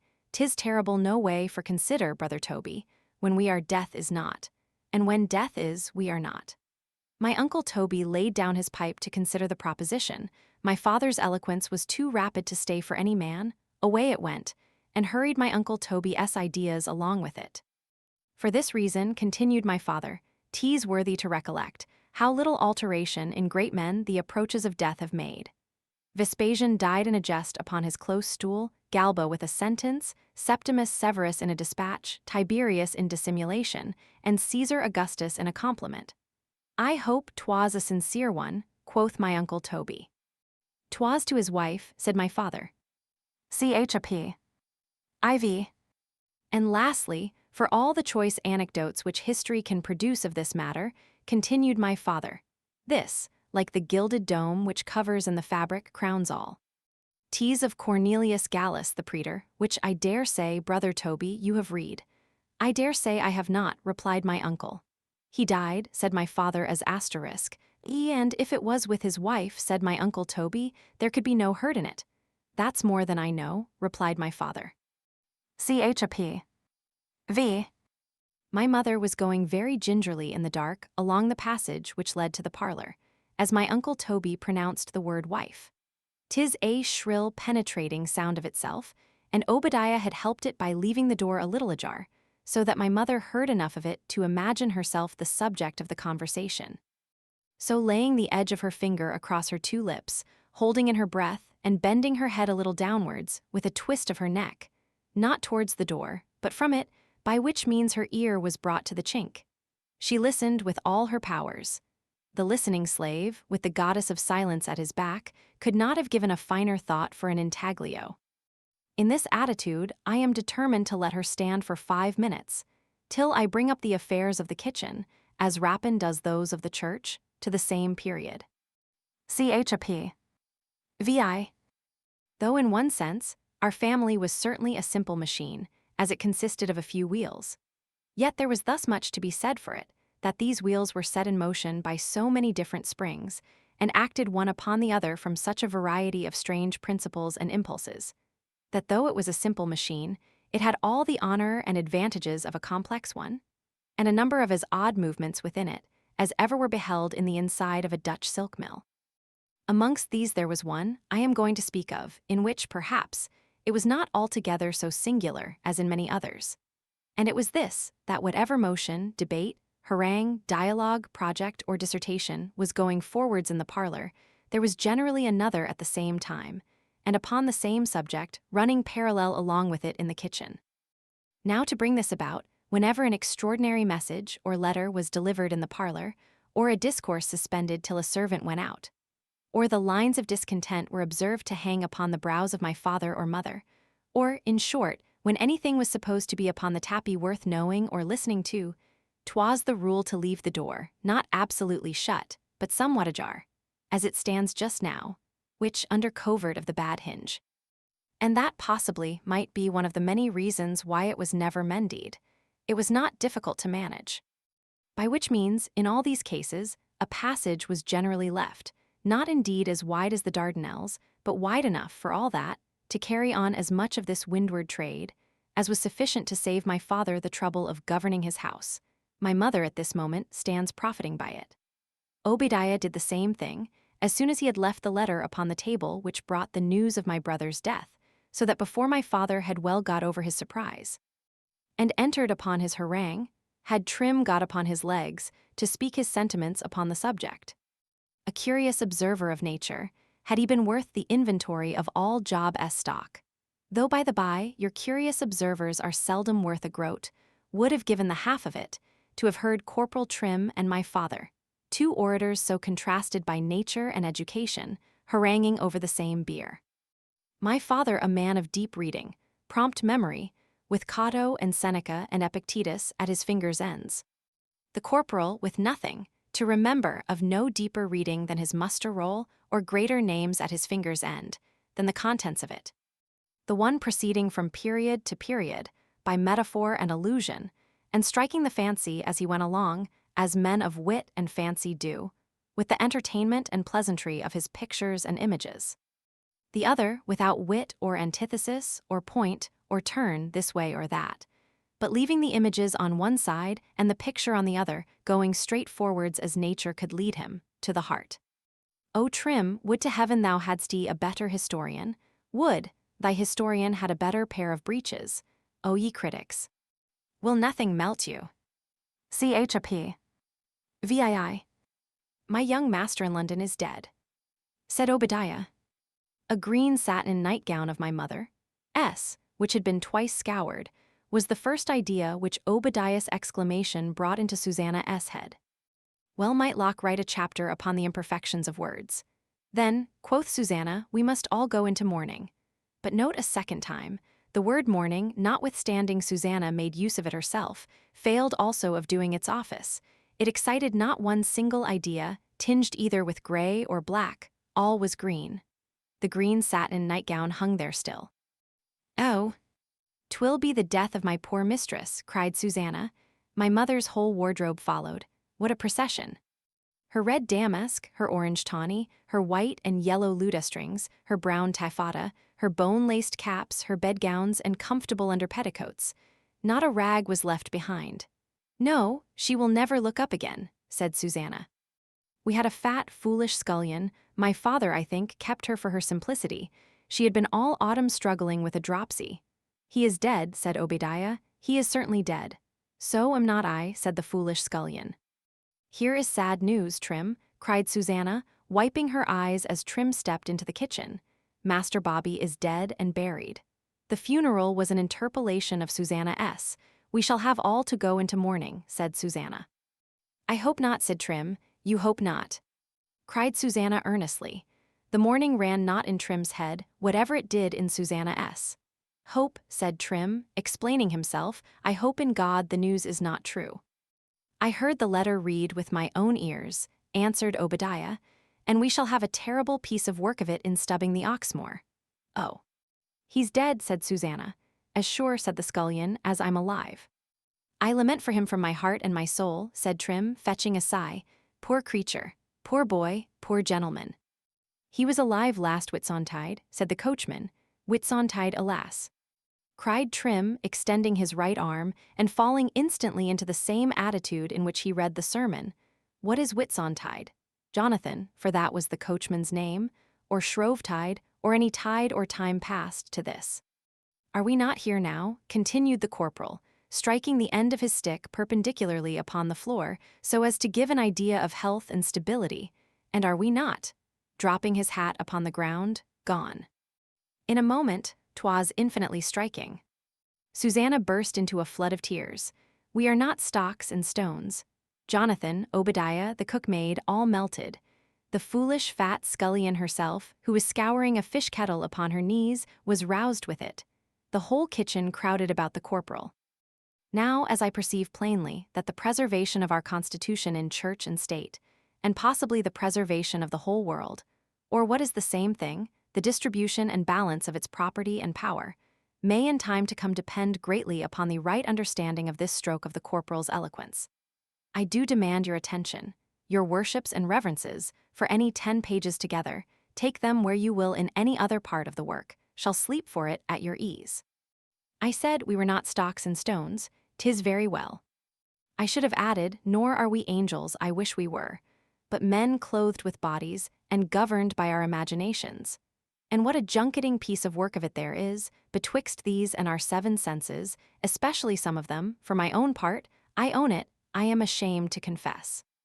Let it suffice to affirm, that of all the senses, the eye, for I absolutely deny the touch, though most of your barbati, I know, are for it, has the quickest commerce with the soul, gives a smarter stroke, and leaves something more inexpressible upon the fancy, than words can either convey or sometimes get rid of. I've gone a little about, no matter, tease for health. Let us only carry it back in our mind to the mortality of Trim's hat. Are we not here now, and gone in a moment? There was nothing in the sentence. 'Twas one of your self-evident truths we have the advantage of hearing every day, and if Trim had not trusted more to his hat than his head, he made nothing at all of it. Are we not here now? Continued the corporal, and are we not? Dropping his hat plumb upon the ground and pausing before he pronounced the word, gone. In a moment, the descent of the hat was as if a heavy lump of clay had been kneaded into the crown of it. Nothing could have expressed the sentiment of mortality, of which it was the type and forerunner like it. His hand seemed to vanish from under it. It fell dead, the corporal's eye fixed upon it, as upon a corpse, and Susanna burst into a flood of tears. Now 10,000 and 10,000 times 10,000, for matter and motion are infinite, are the ways by which a hat may be dropped upon the ground without any effect.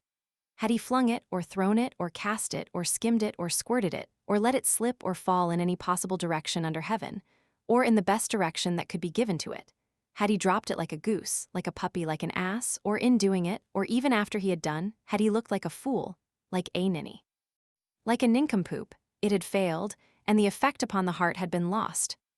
Ye who govern this mighty world and its mighty concerns with the engines of eloquence, who heat it and cool it and melt it and mollify it, and then harden it again to your purpose. Ye who wind and turn the passions with this great windlass, and having done it, lead the owners of them, whither ye think meet. Ye lastly who drive, and why not, ye also who are driven, like turkeys to market with a stick and a red clout, meditate, beseech you, upon Trim's hat. CHAP. VII. Stay, I have a small account to settle with the reader before Trim can go on with his harangue. It shall be done in 2 minutes. Amongst many other book debts, all of which I shall discharge in due time, I own myself a debtor to the world for 2 items. A chapter upon chambermaids and buttonholes, which, in the former part of my work, I promised and fully intended to pay off this year. But some of your worships and reverences telling me that the 2 subjects, especially so connected together, might endanger the morals of the world, I pray the chapter upon chambermaids and buttonholes may be forgiven me, and that they will accept of the last chapter in lieu of it, which is nothing, an't please your reverences, but a chapter of chambermaids, green gowns, and old hats. Trim took his hat off the ground, put it upon his head, and then went on with his oration upon death, in manner and form following. CHAP. IX. To us, Jonathan, who know not what want or care is, who live here in the service of 2 of the best of masters, bating in my own case His Majesty King William III, whom I had the honour to serve both in Ireland and Flanders, I own it, that from Whitsuntide to within 3 weeks of Christmas, 'tis not long, 'tis like nothing. But to those, Jonathan, who know what death is, and what havoc and destruction he can make, before a man can well wheel about, 'tis like a whole age. O Jonathan! Would make a good-natured man's heart bleed to consider, continued the corporal, standing perpendicularly, how low many a brave and upright fellow has been laid since that time. And trust me, Sussy, added the corporal, turning to Susanna, whose eyes were swimming in water, before that time comes round again, many a bright eye will be dim. Susanna placed it to the right side of the page. She wept, but she courtesied too. Are we not, continued Trim, looking still at Susanna, are we not like a flower of the field? A tear of pride stole in betwixt every 2 tears of humiliation, else no tongue could have described Susanna's affliction. Is not all flesh grass? 'Tis clay, 'tis dirt. They all looked directly at the scullion. The scullion had just been scouring a fish kettle. It was not fair. What is the finest face that ever man looked at? I could hear Trim talk so forever, cried Susanna. What is it? Susanna laid her hand upon Trim's shoulder, but corruption. Susanna took it off. Now I love you for this, and 'tis this delicious mixture within you which makes you dear creatures what you are, and he who hates you for it. All I can say of the matter is that he has either a pumpkin for his head or a pippin for his heart, and whenever he is dissected, 'twill be found so. CHAP. X. Whether Susanna, by taking her hand too suddenly from off the corporal's shoulder, by the whisking about of her passions, broke a little the chain of his reflections, or whether the corporal began to be suspicious, he had got into the doctor's quarters, and was talking more like the chaplain than himself. Or whether, for in all such cases a man of invention and parts may with pleasure fill a couple of pages with suppositions. Which of all these was the cause, let the curious physiologist or the curious anybody determine. 'Tis certain, at least, the corporal went on thus with his harangue. For my own part, I declare it that out of doors I value not death at all, not this, added the corporal, snapping his fingers, but with an air which no one but the corporal could have given to the sentiment. In battle, I value death not this. And let him not take me cowardly, like poor Joe Gibbons in scouring his gun. What is he? A pull of a trigger, a push of a bayonet an inch this way or that makes the difference. Look along the line, to the right, see. Jack's down. Well, 'tis worth a regiment of horse to him. No, 'tis Dick. Then Jack 's no worse. Never mind which, we pass on. In hot pursuit the wound itself which brings him is not felt, the best way is to stand up to him. The man who flies is in 10 times more danger than the man who marches up into his jaws. I've looked him, added the corporal, 100 times in the face, and know what he is. He's nothing, Obadiah at all in the field, but he's very frightful in a house, quoth Obadiah. I never mind it myself, said Jonathan, upon a coach-box. It must, in my opinion, be most natural in bed, replied Susanna. And could I escape him by creeping into the worst calf's skin that ever was made into a knapsack, I would do it there, said Trim, but that is nature. Nature is nature, said Jonathan, and that is the reason, cried Susanna, I so much pity my mistress. She will never get the better of it. Now I pity the captain the most of anyone in the family, answered Trim. Madam will get ease of heart in weeping, and the squire in talking about it, but my poor master will keep it all in silence to himself. I shall hear him sigh in his bed for a whole month together, as he did for Lieutenant Lefevre. And please your honor, do not sigh so piteously, I would say to him as I laid besides him.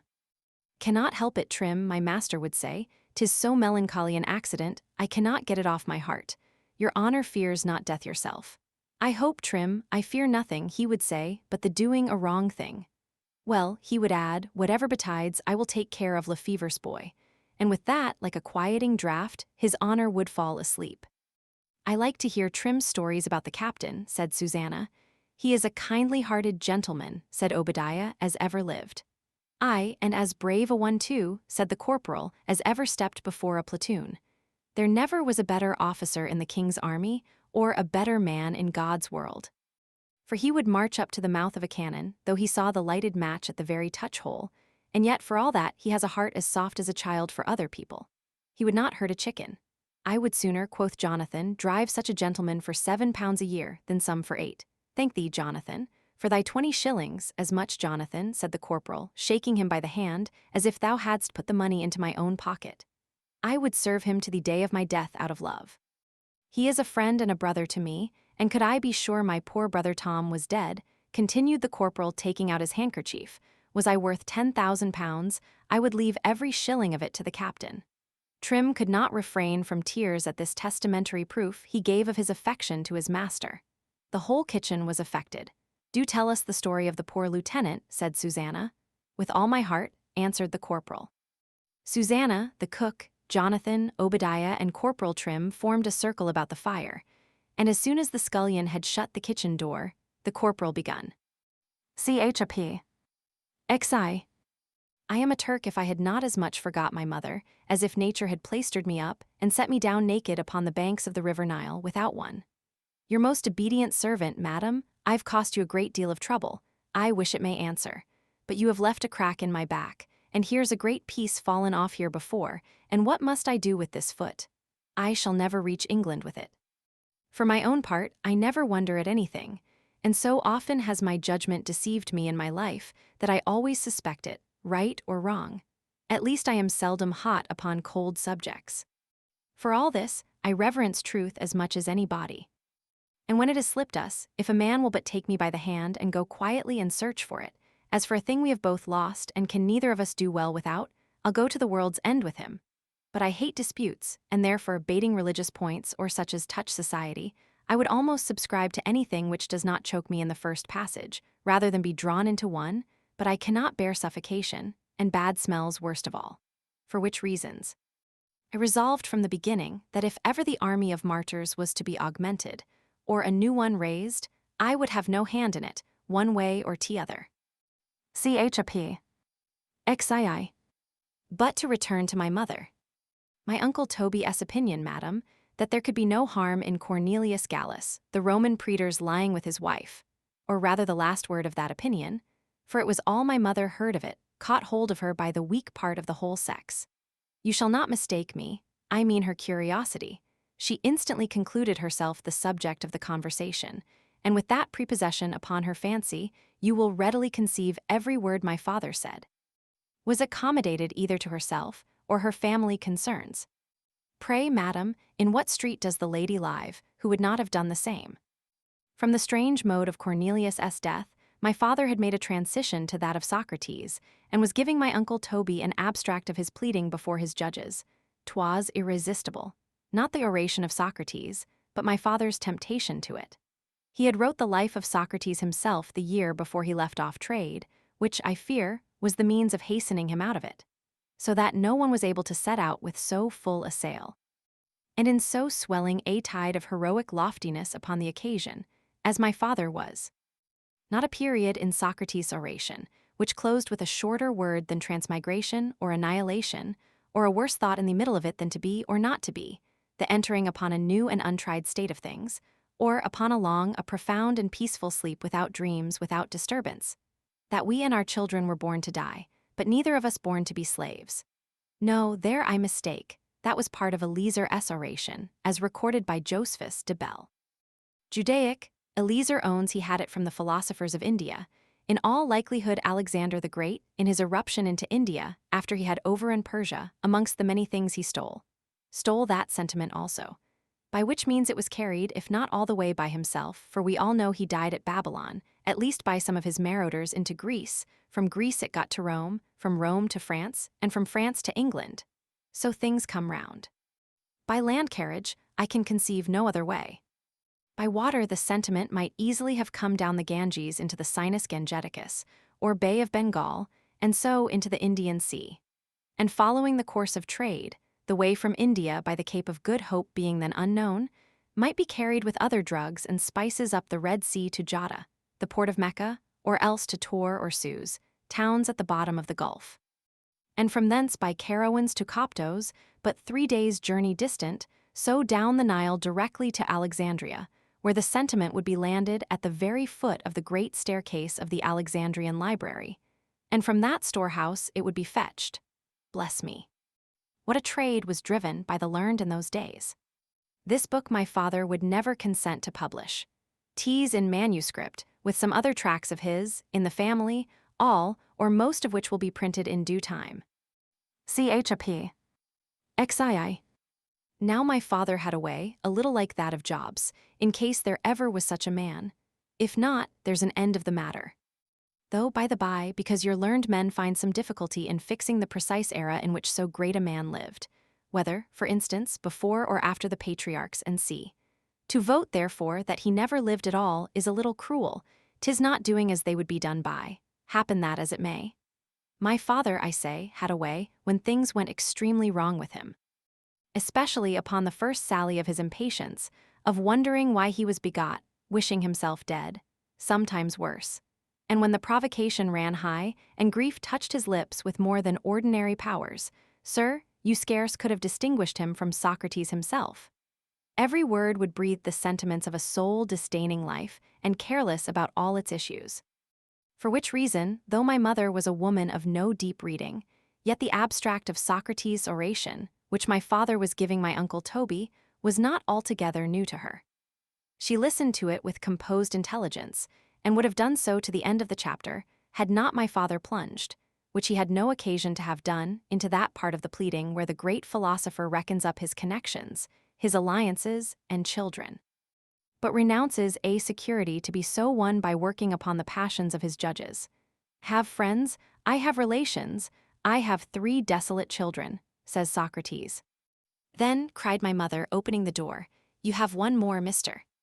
Shandy, than I know of. By heaven!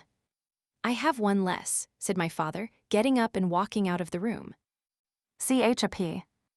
Xiv. They are Socrates' children, said my Uncle Toby.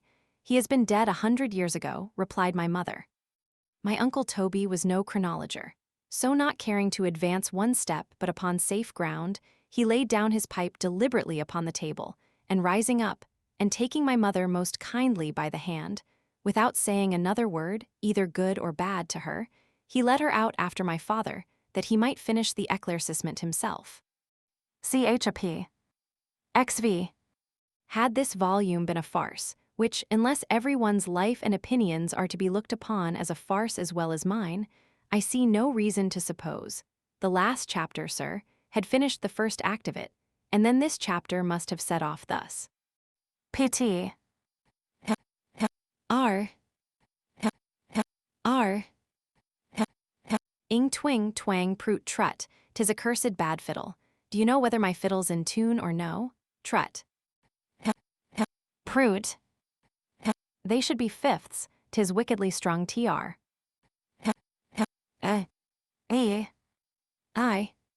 Oh. You twang. The bridge is a mile too high and the sound post absolutely down, else trut. Proot hark. T's not so bad a tone.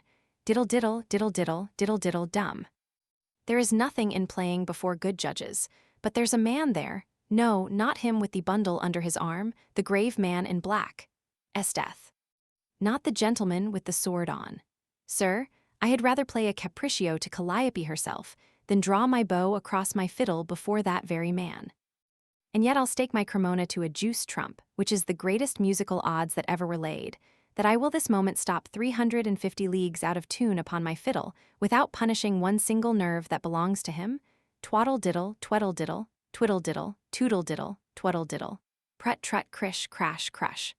I've undone you, sir, but you see he's no worse, and was Apollo to take his fiddle after me, he can make him no better. Diddle diddle diddle diddle diddle diddle, hum, dum, drum. Your worships and your reverences love music, and God has made you all with good ears, and some of you play delightfully yourselves, trut prut, prut trut. Oh, there is whom I could sit and hear whole days, whose talents lie in making what he fiddles to be felt, who inspires me with his joys and hopes, and puts the most hidden springs of my heart into motion. If you would borrow 5 guineas of me, sir, which is generally 10 guineas more than I have to spare, or you messers. Apothecary and tailor, want your bills paying, that's your time. CHAP. XVI.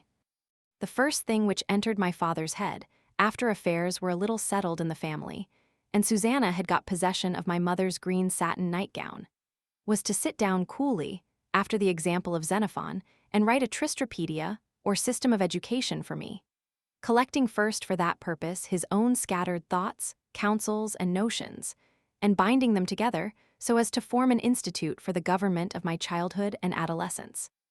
I was my father's last stake. He had lost my brother Bobby entirely.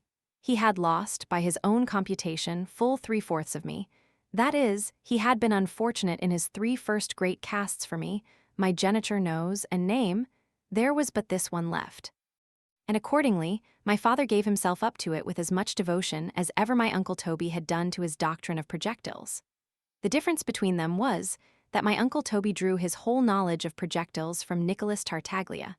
My father spun every thread of it, out of his own brain, or reeled and cross-twisted what all other spinners and spinsters had spun before him, that 'twas pretty near the same torture to him. In about 3 years or something more, my father had got advanced almost into the middle of his work. Like all other writers, he met with disappointments. He imagined he should be able to bring whatever he had to say into so small a compass that when it was finished and bound, it might be rolled up in my mother's hussive. Matter grows under our hands. Let no man say, "Come, I'll write a duodecimo." My father gave himself up to it, however, with the most painful diligence, proceeding step by step in every line, with the same kind of caution and circumspection, though I cannot say upon quite so religious a principle, as was used by John de la Casse, the Lord Archbishop of Benevento, in compassing his Galatea, in which his Grace of Benevento spent near 40 years of his life. And when the thing came out, it was not of above half the size or the thickness of a Writer's almanac. How the holy man managed the affair, unless he spent the greatest part of his time in combing his whiskers or playing at primero with his chaplain, would pose any mortal not let into the true secret. And therefore, 'tis worth explaining to the world, was it only for the encouragement of those few in it, who write not so much to be fed, as to be famous. I own had John de la Casse, the Archbishop of Benevento, for whose memory, notwithstanding his Galatea, I retain the highest veneration. Had he been, sir, a slender clerk, of dull wit, slow parts, costive head, and so forth, he and his Galatea might have jogged on together to the age of Methuselah for me. The phenomenon had not been worth a parenthesis. But the reverse of this was the truth. John de la Casse was a genius of fine parts and fertile fancy, and yet with all these great advantages of nature, which should have pricked him forwards with his Galatea, he lay under an impuissance at the same time of advancing above a line and a half in the compass of a whole summer's day. This disability in his grace arose from an opinion he was afflicted with, which opinion was this, viz. that whenever a Christian was writing a book, not for his private amusement, but where his intent and purpose was, bona fide, to print and publish it to the world, his first thoughts were always the temptations of the evil one. This was the state of ordinary writers. But when a personage of venerable character and high station, either in church or state, once turned author, he maintained that from the very moment he took pen in hand, all the devils in hell broke out of their holes to cajole him. 'Twas term time with them. Every thought, first and last, was captious. How specious and good soever, 'twas all one. In whatever form or color it presented itself to the imagination, 'twas still a stroke of one or other of 'em levelled at him, and was to be fenced off. So that the life of a writer, whatever he might fancy to the contrary, was not so much a state of composition as a state of warfare, and his probation in it precisely that of any other man militant upon earth, both depending alike not half so much upon the degrees of his wit as his resistance. My father was hugely pleased with this theory of John de la Casse, Archbishop of Benevento, and had it not cramped him a little in his creed, I believe would have given 10 of the best acres in the Shandy estate to have been the broacher of it. How far my father actually believed in the devil will be seen when I come to speak of my father's religious notions in the progress of this work. 'Tis enough to say here, as he could not have the honor of it in the literal sense of the doctrine, he took up with the allegory of it, and would often say, especially when his pen was a little retrograde, there was as much good meaning, truth, and knowledge couched under the veil of John de la Casse as parabolical representation, as was to be found in any one poetic fiction or mystic record of antiquity. Prejudice of education, he would say, is the devil, and the multitudes of them which we suck in with our mother's milk are the devil and all. We are haunted with them, brother Toby, in all our lucubrations and researches. And was a man fool enough to submit tamely to what they obtruded upon him, what would his book be? Nothing, he would add, throwing his pen away with a vengeance. Nothing but a farrago of the clack of nurses, and of the nonsense of the old women of both sexes throughout the kingdom. This is the best account I am determined to give of the slow progress my father made in his Tristrapedia, at which, as I said, he was 3 years and something more indefatigably at work, and, at last, had scarce completed, by this own reckoning, 1/2 of his undertaking. The misfortune was that I was all that time totally neglected and abandoned to my mother. And what was almost as bad, by the very delay, the first part of the work, upon which my father had spent the most of his pains, was rendered entirely useless. Every day a page or two became of no consequence. Certainly it was ordained as a scourge upon the pride of human wisdom, that the wisest of us all should thus outwit ourselves, and eternally forgo our purposes in the intemperate act of pursuing them. In short, my father was so long in all his acts of resistance, or in other words, he advanced so very slow with his work, and I began to live and get forwards at such a rate, that if an event had not happened, which, when we get to it, if it can be told with decency, shall not be concealed a moment from the reader, I verily believe I had put by my father, and left him drawing a sundial, for no better purpose than to be buried underground. CHAP. XVI. 'Twas nothing, I did not lose 2 drops of blood by it. 'Twas not worth calling in a surgeon had he lived next door to us. Thousands suffer by choice what I did by accident. Dr. Slop made 10 times more of it than there was occasion. Some men rise by the art of hanging great weights upon small wires, and I am this day, August the 10th, 1761, paying part of the price of this man's reputation. Oh, 'twould provoke a stone to see how things are carried on in this world. The chambermaid had left no asterisk under the bed. Cannot you contrive, master, quoth Susanna, lifting up the sash with one hand, as she spoke, and helping me up into the window seat with the other, cannot you manage, my dear, for a single time, to... I was 5 years old. Susanna did not consider that nothing was well hung in our family. So slap came the sash down like lightning upon us. Nothing is left, cried Susanna, nothing is left for me but to run my country. My Uncle Toby's house was a much kinder sanctuary, and so Susanna fled to it. CHAP. XVI. When Susanna told the corporal the misadventure of the sash, with all the circumstances which attended the murder of me, as she called it, the blood forsook his cheeks. All accessories in murder being principals, Trim's conscience told him he was as much to blame as Susanna, and if the doctrine had been true, my Uncle Toby had as much of the bloodshed to answer for to heaven as either of them, so that neither reason or instinct, separate or together, could possibly have guided Susanna's steps to so proper an asylum. It is in vain to leave this to the reader's imagination. To form any kind of hypothesis that will render these propositions feasible, he must cudgel his brains sore, and to do it without, he must have such brains as no reader ever had before him. Why should I put them either to trial or to torture? 'Tis my own affair, I'll explain it myself. CHAP. XIX. 'Tis a pity, Trim, said my Uncle Toby, resting with his hand upon the corporal's shoulder as they both stood surveying their works, that we have not a couple of field pieces to mount in the gorge of that new redoubt. 'Twould secure the lines all along there, and make the attack on that side quite complete. Get me a couple cast, Trim. Your honor shall have them, replied Trim, before tomorrow morning. It was the joy of Trim's heart, nor was his fertile head ever at a loss for expedients in doing it, to supply my Uncle Toby in his campaigns with whatever his fancy called for.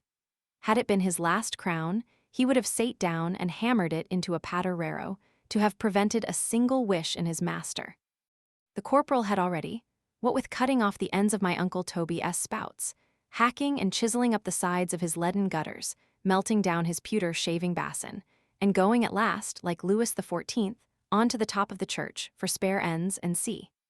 He had that very campaign brought no less than 8 new battering cannons, besides 3 demi-culverins, into the field.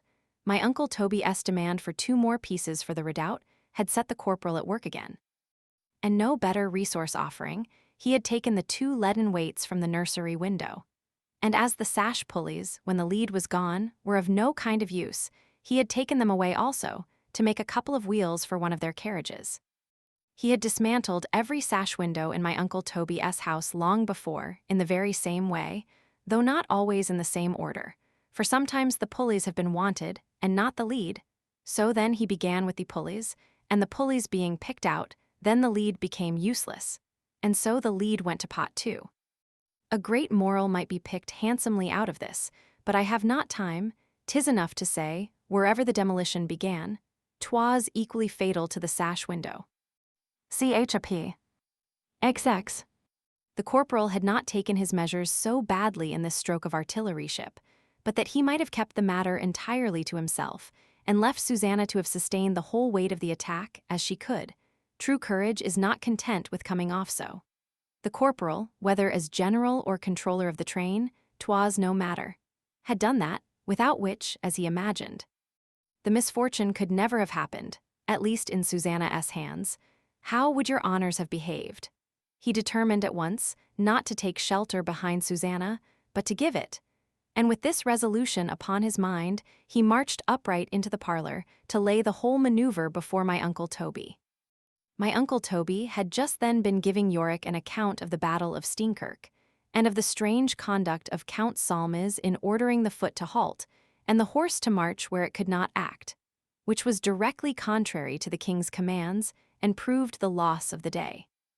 There are incidents in some families so pat to the purpose of what is going to follow, they are scarce exceeded by the invention of a dramatic writer. I mean of ancient days.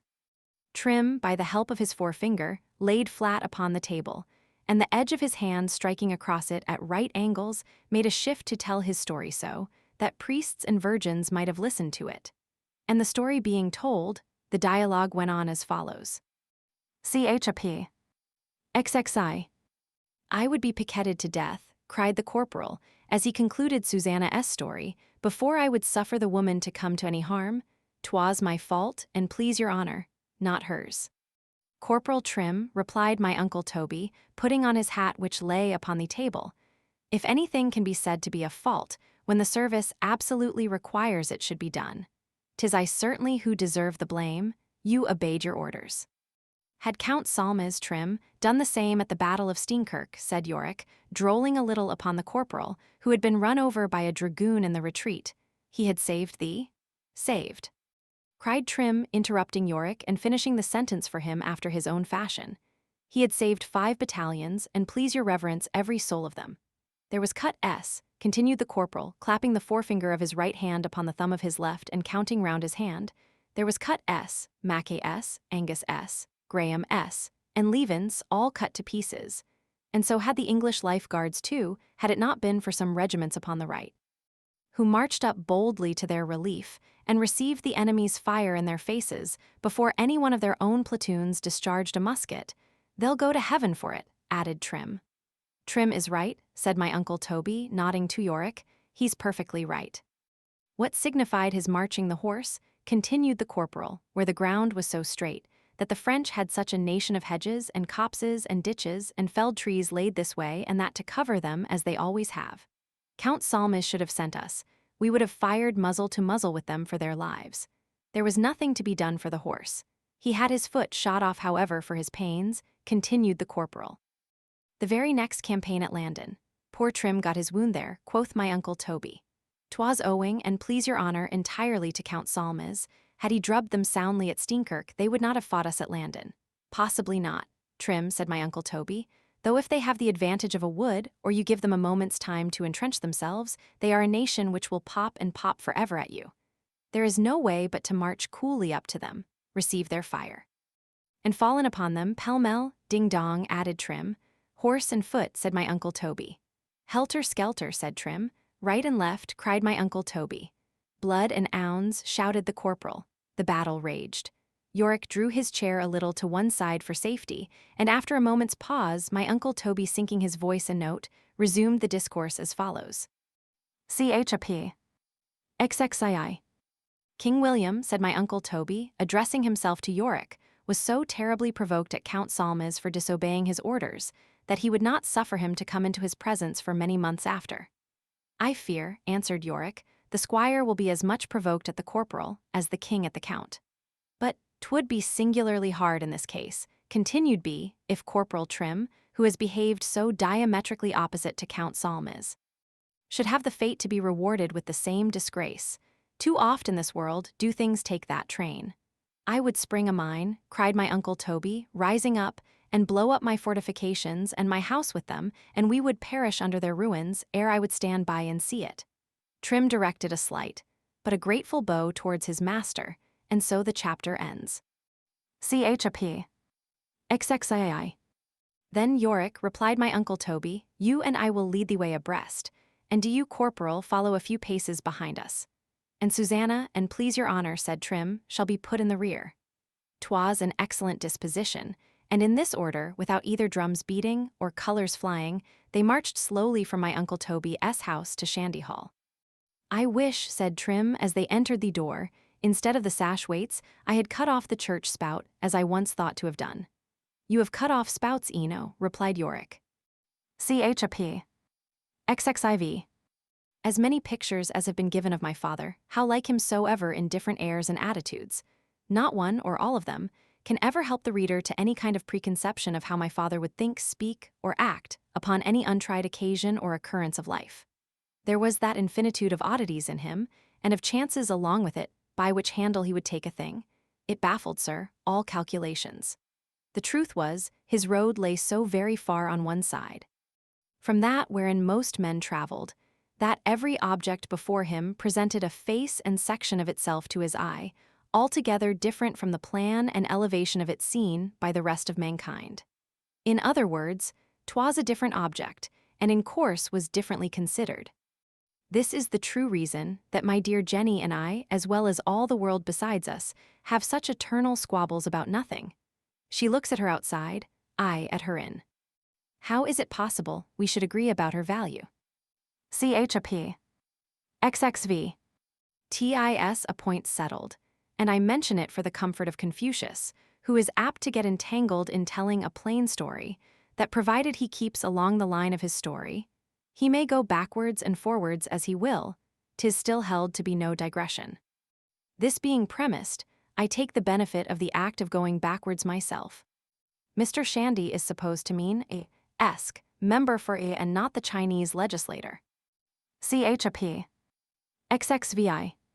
50,000 pannier loads of devils, not of the Archbishop of Benevento S, I mean of Rabelais S devils, with their tails chopped off by their rumps, could not have made so diabolical a scream of it as I did when the accident befell me. it summoned up my mother instantly into the nursery, so that Susanna had but just time to make her escape down the back stairs as my mother came up the four. Now, though I was old enough to have told the story myself, and young enough, I hope, to have done it without malignity, yet Susanna, in passing by the kitchen, for fear of accidents, had left it in shorthand with the cook. The cook had told it with a commentary to Jonathan, and Jonathan to Obadiah. So that by the time my father had rung the bell half a dozen times to know what was the matter above, was Obadiah enabled to give him a particular account of it, just as it had happened. "I thought as much," said my father, tucking up his nightgown, and so walked upstairs.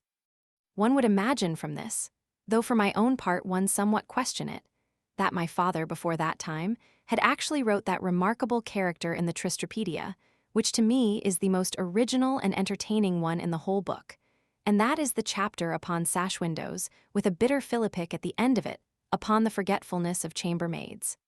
I have but two reasons for thinking otherwise.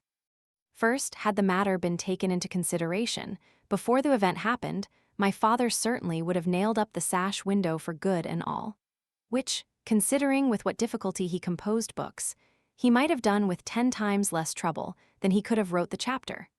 This argument, I foresee, holds good against his writing a chapter, even after the event. But 'tis obviated under the second reason, which I have the honor to offer to the world in support of my opinion, that my father did not write the chapter upon sash windows and chamber pots at the time supposed, and it is this: that, in order to render the Tristrapedia complete, I wrote the chapter myself. CHAP. XXVII. My father put on his spectacles, looked, took them off, put them into the case, all in less than a statutable minute, and without opening his lips, turned about and walked precipitately downstairs. My mother imagined he had stepped down for lint and basilicon. But seeing him return with a couple of folios under his arm, and Obadiah following him with a large reading desk, she took it for granted 'twas an herbal, and so drew him a chair to the bedside, that he might consult upon the case at his ease. "If it be but right done," said my father, turning to the section, "decide vel subjecto circumcisionis," for he had brought up Spencer de legibus Hebriorum ritualibus and Maimonides, in order to confront and examine us all together. "If it be but right done," quoth he, "only tell us," cried my mother, interrupting him, "what herbs?" "For that," replied my father, "you must send for doctor." Slap. My mother went down, and my father went on, reading the section as follows. "Very well," said my father. "Nay, if it has that convenience." And so, without stopping a moment to settle it first in his mind, whether the Jews had it from the Egyptians or the Egyptians from the Jews, he rose up, and rubbing his forehead 2 or 3 times across with the palm of his hand, in the manner we rub out the footsteps of care, when evil has trod lighter upon us than we foreboded, he shut the book and walked downstairs. "Nay," said he, mentioning the name of a different great nation upon every step as he set his foot upon it, "if the Egyptians, the Syrians, the Phoenicians, the Arabians, the Cappadocians, if the Colchi and Troglodytes did it, if Solon and Pythagoras submitted, what is Tristram? Who am I, that I should fret or fume one moment about the matter?" CHAP. XXVII. "Dear Yorick," said my father, smiling, for Yorick had broke his rank with my uncle Toby in coming through the narrow entry, and so had stepped first into the parlor. "This Tristram of ours, I find, comes very hardly by all his religious rites. Never was the son of Jew, Christian, Turk, or infidel initiated into them in so oblique and slovenly a manner. But he is no worse, I trust," said Yorick. "There has been certainly," continued my father, "the deuce and all to do in some part or other of the ecliptic, when this offspring of mine was formed." "That you are a better judge of than I," replied Yorick. "Astrologers," quoth my father, "know better than us both. The trine and sextile aspects have jumped awry, or the opposite of their ascendants have not hit it, as they should, or the lords of the genitures, as they call them, have been at bo-peep, or something has been wrong above or below with us." "'Tis possible," answered Yorick. "But is the child," cried my uncle Toby, "the worse?" "The troglodytes say not," replied my father. "And your theologists, Yorick, tell us theologically." Said Yorick, or speaking after the manner of apothecaries, "statesmen, or washerwomen?" "I'm not sure," replied my father, "but they tell us, brother Toby, he's the better for it." Provided, said Yorick, you travel him into Egypt. Of that, answered my father, he will have the advantage when he sees the pyramids. Now every word of this, quoth my uncle Toby, is Arabic to me. Wish, said Yorick, 'twas so to half the world. Ilus, continued my father, circumcised his whole army one morning. Not without a court-martial. Cried my uncle Toby. Though the learned, continued he, taking no notice of my uncle Toby's remark, but turning to Yorick, are greatly divided still who Ilus was. Some say Saturn, some the supreme being, others no more than a brigadier general under Pharaoh Necho. Let him be who he will, said my uncle Toby, I know not by what article of war he could justify it. The controvertists, answered my father, assign 22 different reasons for it. Others, indeed, who have drawn their pens on the opposite side of the question, have shewn the world the futility of the greatest part of them. But then again, our best polemic divines, I wish there was not a polemic divine, said Yorick, in the kingdom. 1 ounce of practical divinity is worth a painted shipload of all their reverences have imported these 50 years. Pray, Mr. Yorick, quoth my uncle Toby, do tell me what a polemic divine is. The best description, Captain Shandy, I have ever read, is of a couple of 'em, replied Yorick, in the account of the battle fought single hands betwixt Gymnast and Captain Tripet. Which I have in my pocket. Beg I may hear it, quoth my uncle Toby earnestly. You shall, said Yorick, and as the corporal is waiting for me at the door, and I know the description of a battle will do the poor fellow more good than his supper, I beg, brother, you'll give him leave to come in. With all my soul, said my father. Trim came in, erect and happy as an emperor, and having shut the door, Yorick took a book from his right-hand coat pocket, and read, or pretended to read, as follows. Chi alpha lambda, epsilon pi letter 1 FC6, sigma nu letter 1 F79, sigma omicron upsilon.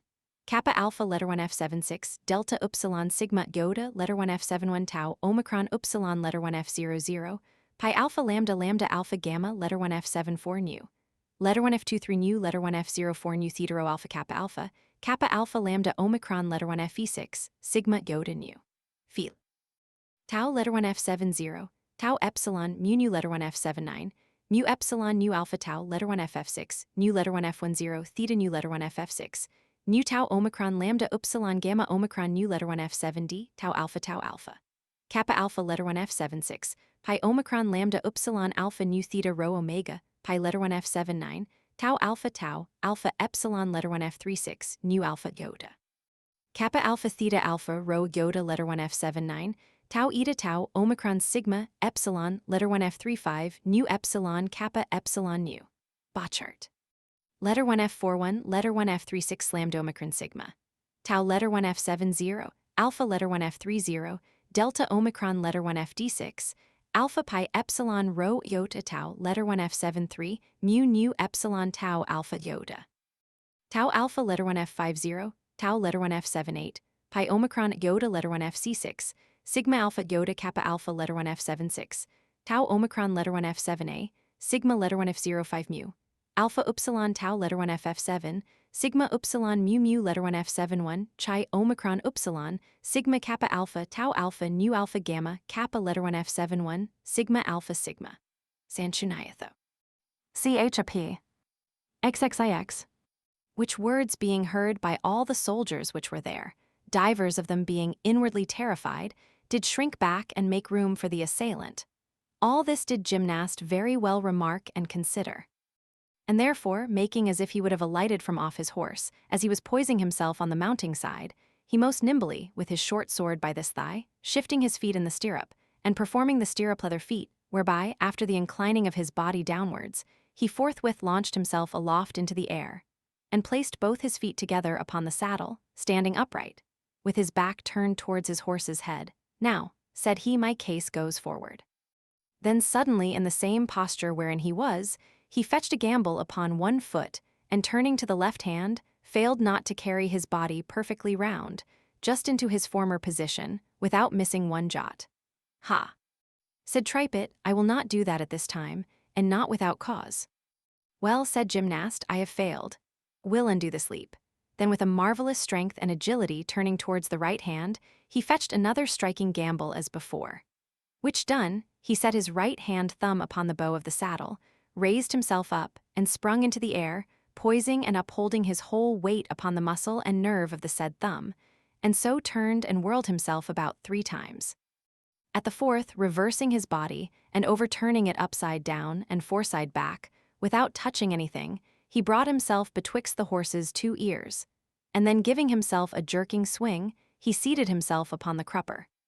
"This can't be fighting," said my Uncle Toby. The corporal shook his head at it. "Have patience," said Yorick. Then Tripet passed his right leg over his saddle, and placed himself en croupe. "But," said he, "'twere better for me to get into the saddle."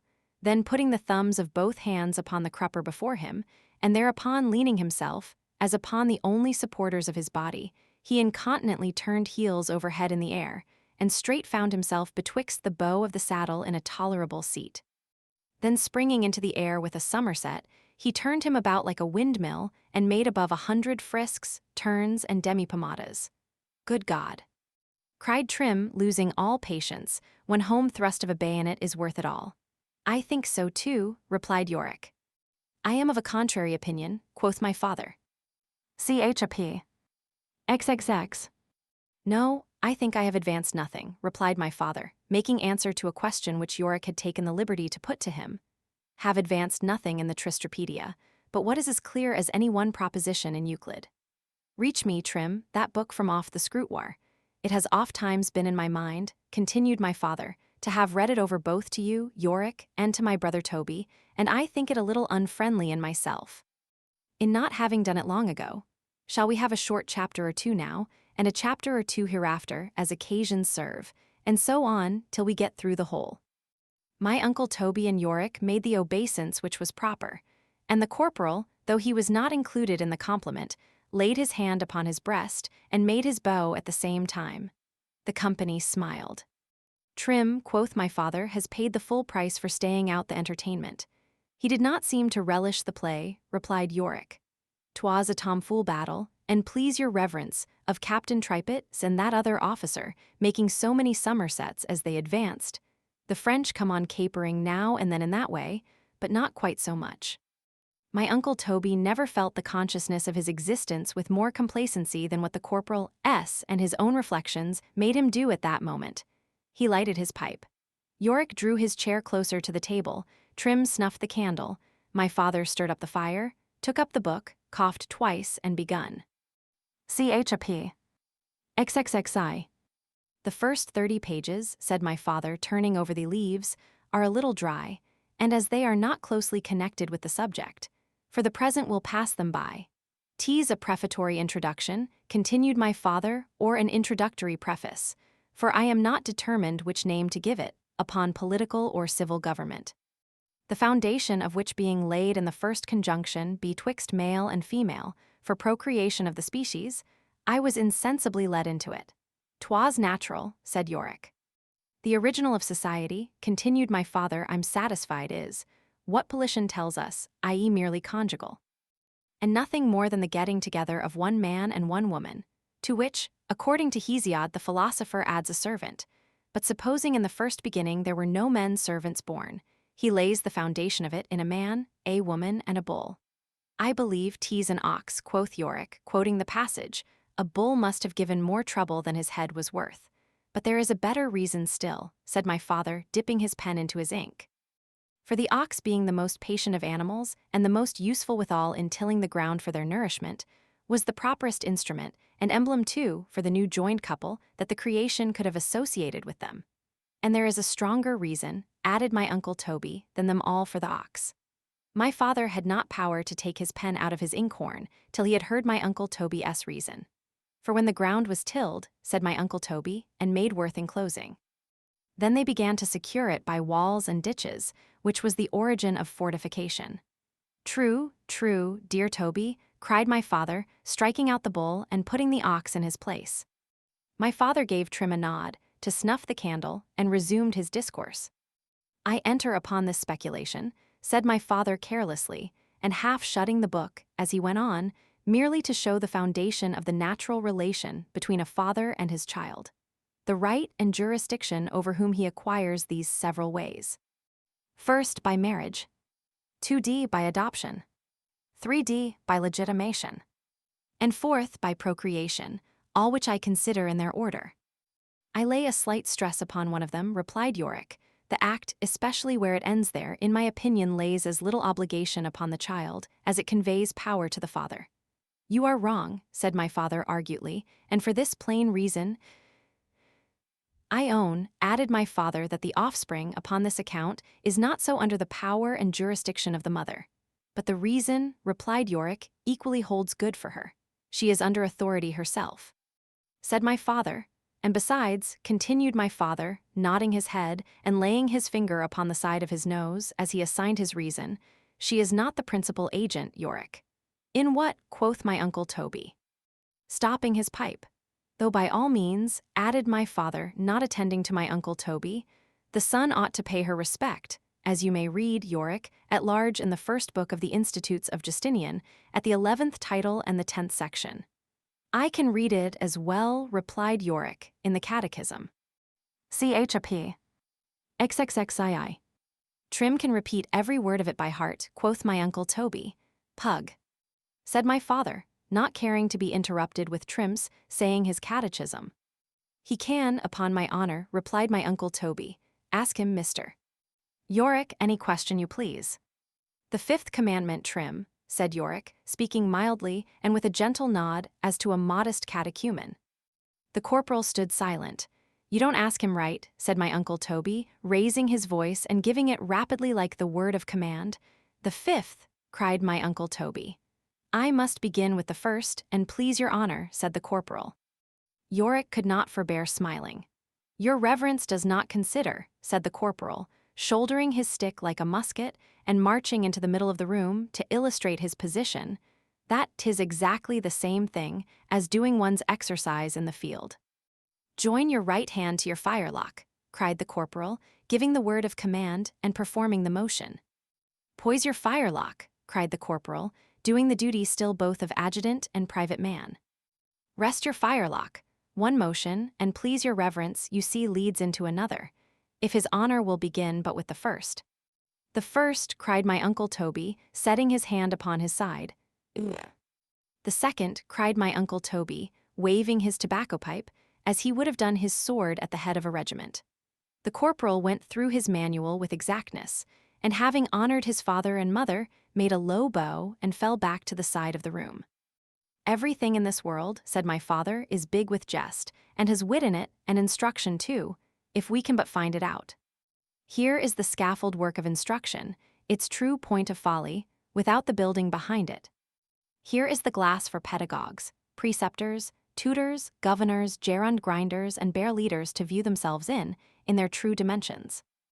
Oh, there is a husk and shell, Yorick, which grows up with learning, which their unskillfulness knows not how to fling away. Sciences may be learned be why wrote, but wisdom not. Yorick thought my father inspired. I will enter into obligations this moment, said my father, to lay out all my Aunt Dinah's legacy in charitable uses, of which, by the by, my father had no high opinion, if the corporal has any one determinate idea annexed to any one word he has repeated. Prithee, Trim, quoth my father, turning round to him, what dost thou mean by honoring thy father and mother? Allowing them, and please your honor, 3 halfpence a day out of my pay when they grow old. And didst thou do that, Trim? Said Yorick. He did indeed, replied my uncle Toby. Then, Trim, said Yorick, springing out of his chair and taking the corporal by the hand, thou art the best commentator upon that part of the Decalogue, and I honor thee more for it, Corporal Trim, than if thou hadst had a hand in the Talmud itself. CHAP. XXXIV. O blessed health! Cried my father, making an exclamation as he turned over the leaves to the next chapter, thou art before all gold and treasure. Tease thou who enlargest the soul, and openest all its powers to receive instruction and to relish virtue. He that has thee, has little more to wish for, and he that is so wretched as to want thee, wants everything with thee. I have concentrated all that can be said upon this important head, said my father, into a very little room, therefore will read the chapter quite through. My father read as follows. The whole secret of health depending upon the due contention for mastery betwixt the radical heat and the radical moisture. You have proved that matter of fact, I suppose, above, said Yorick. Sufficiently, replied my father.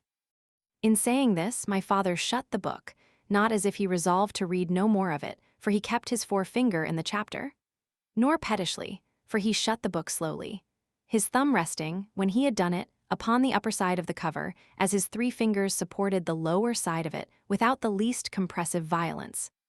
I have demonstrated the truth of that point, quoth my father, nodding to Yorick, most sufficiently in the preceding chapter.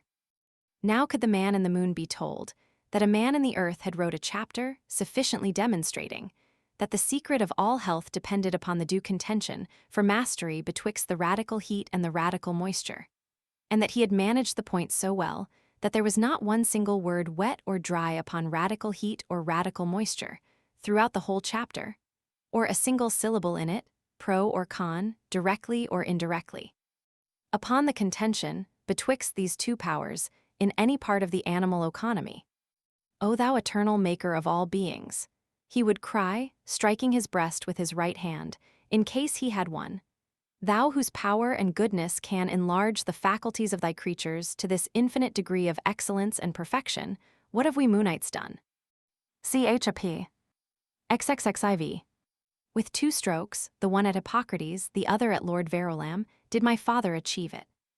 The stroke at the Prince of Physicians, with which he began, was no more than a short insult upon his sorrowful complaint of the ars longa, and vita brevis.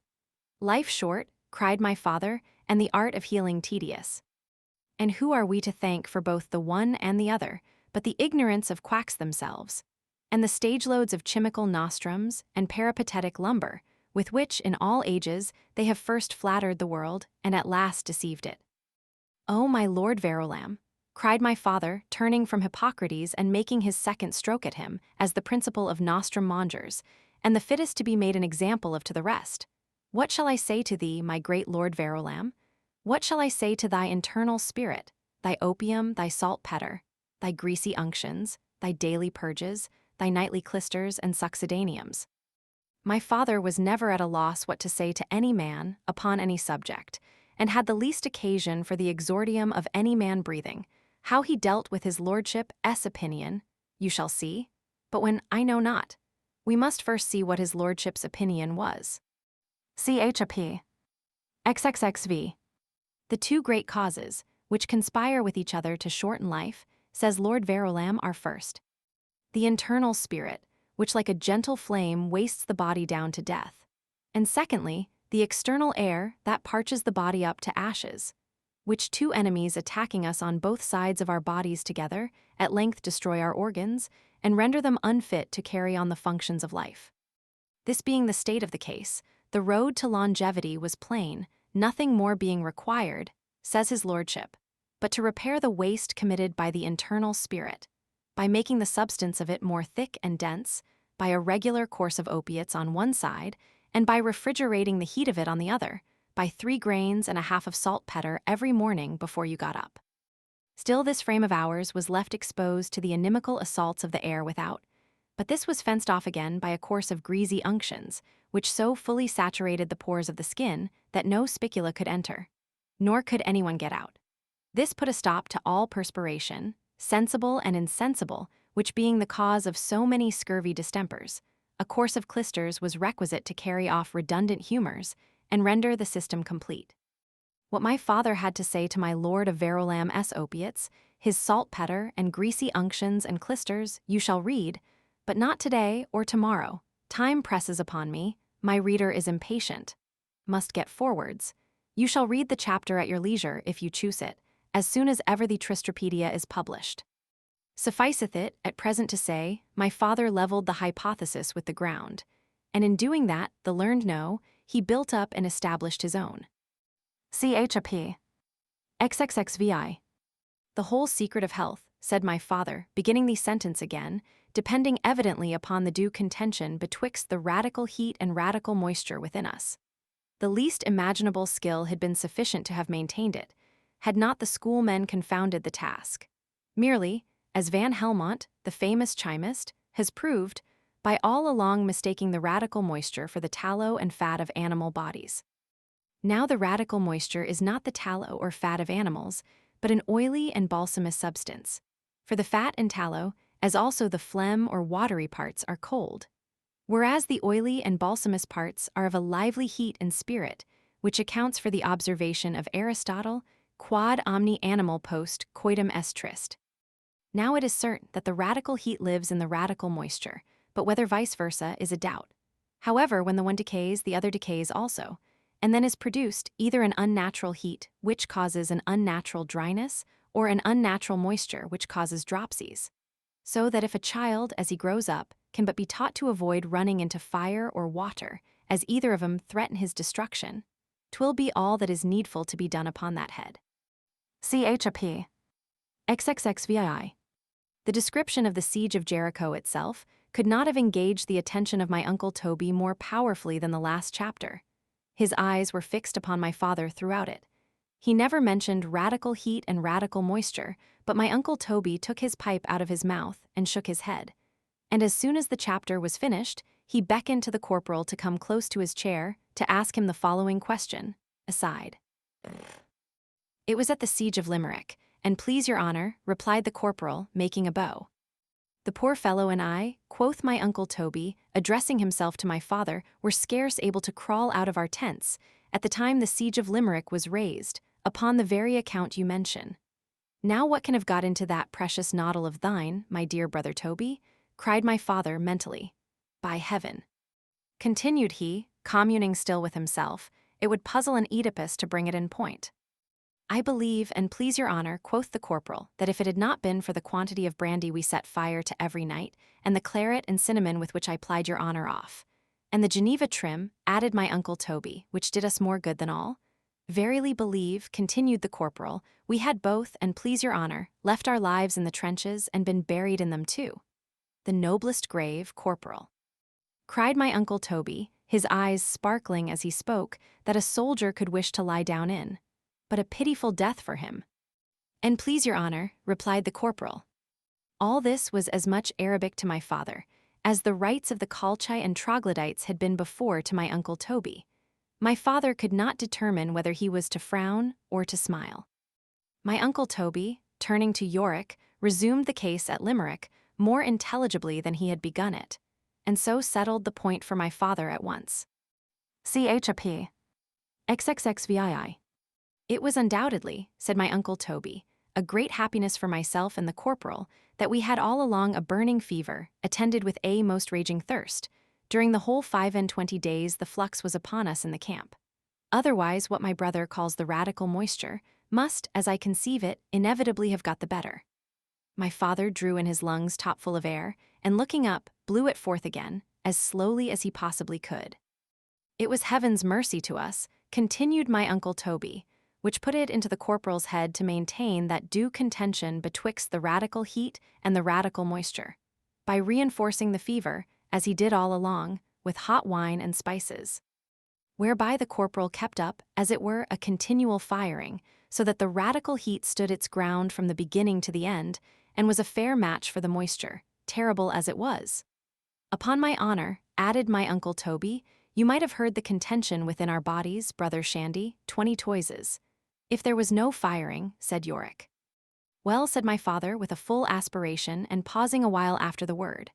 Was I a judge, and the laws of the country which made me one permitted it, I would condemn some of the worst malefactors, provided they had had their clergy. Yorick, foreseeing the sentence was likely to end with no sort of mercy, laid his hand upon my father's breast, and begged he would respite it for a few minutes, till he asked the corporal a question. Prithee, Trim, said Yorick. Without staying for my father's leave, tell us honestly, what is thy opinion concerning this selfsame radical heat and radical moisture? With humble submission to his honor's better judgment, quoth the corporal, making a bow to my Uncle Toby. Speak thy opinion freely, corporal, said my Uncle Toby.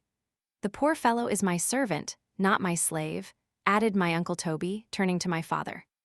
The corporal put his hat under his left arm, and with his stick hanging upon the wrist of it, by a black thong split into a tassel about the knot, he marched up to the ground where he had performed his catechism, then touching his underjaw with the thumb and fingers of his right hand before he opened his mouth, he delivered his notion thus.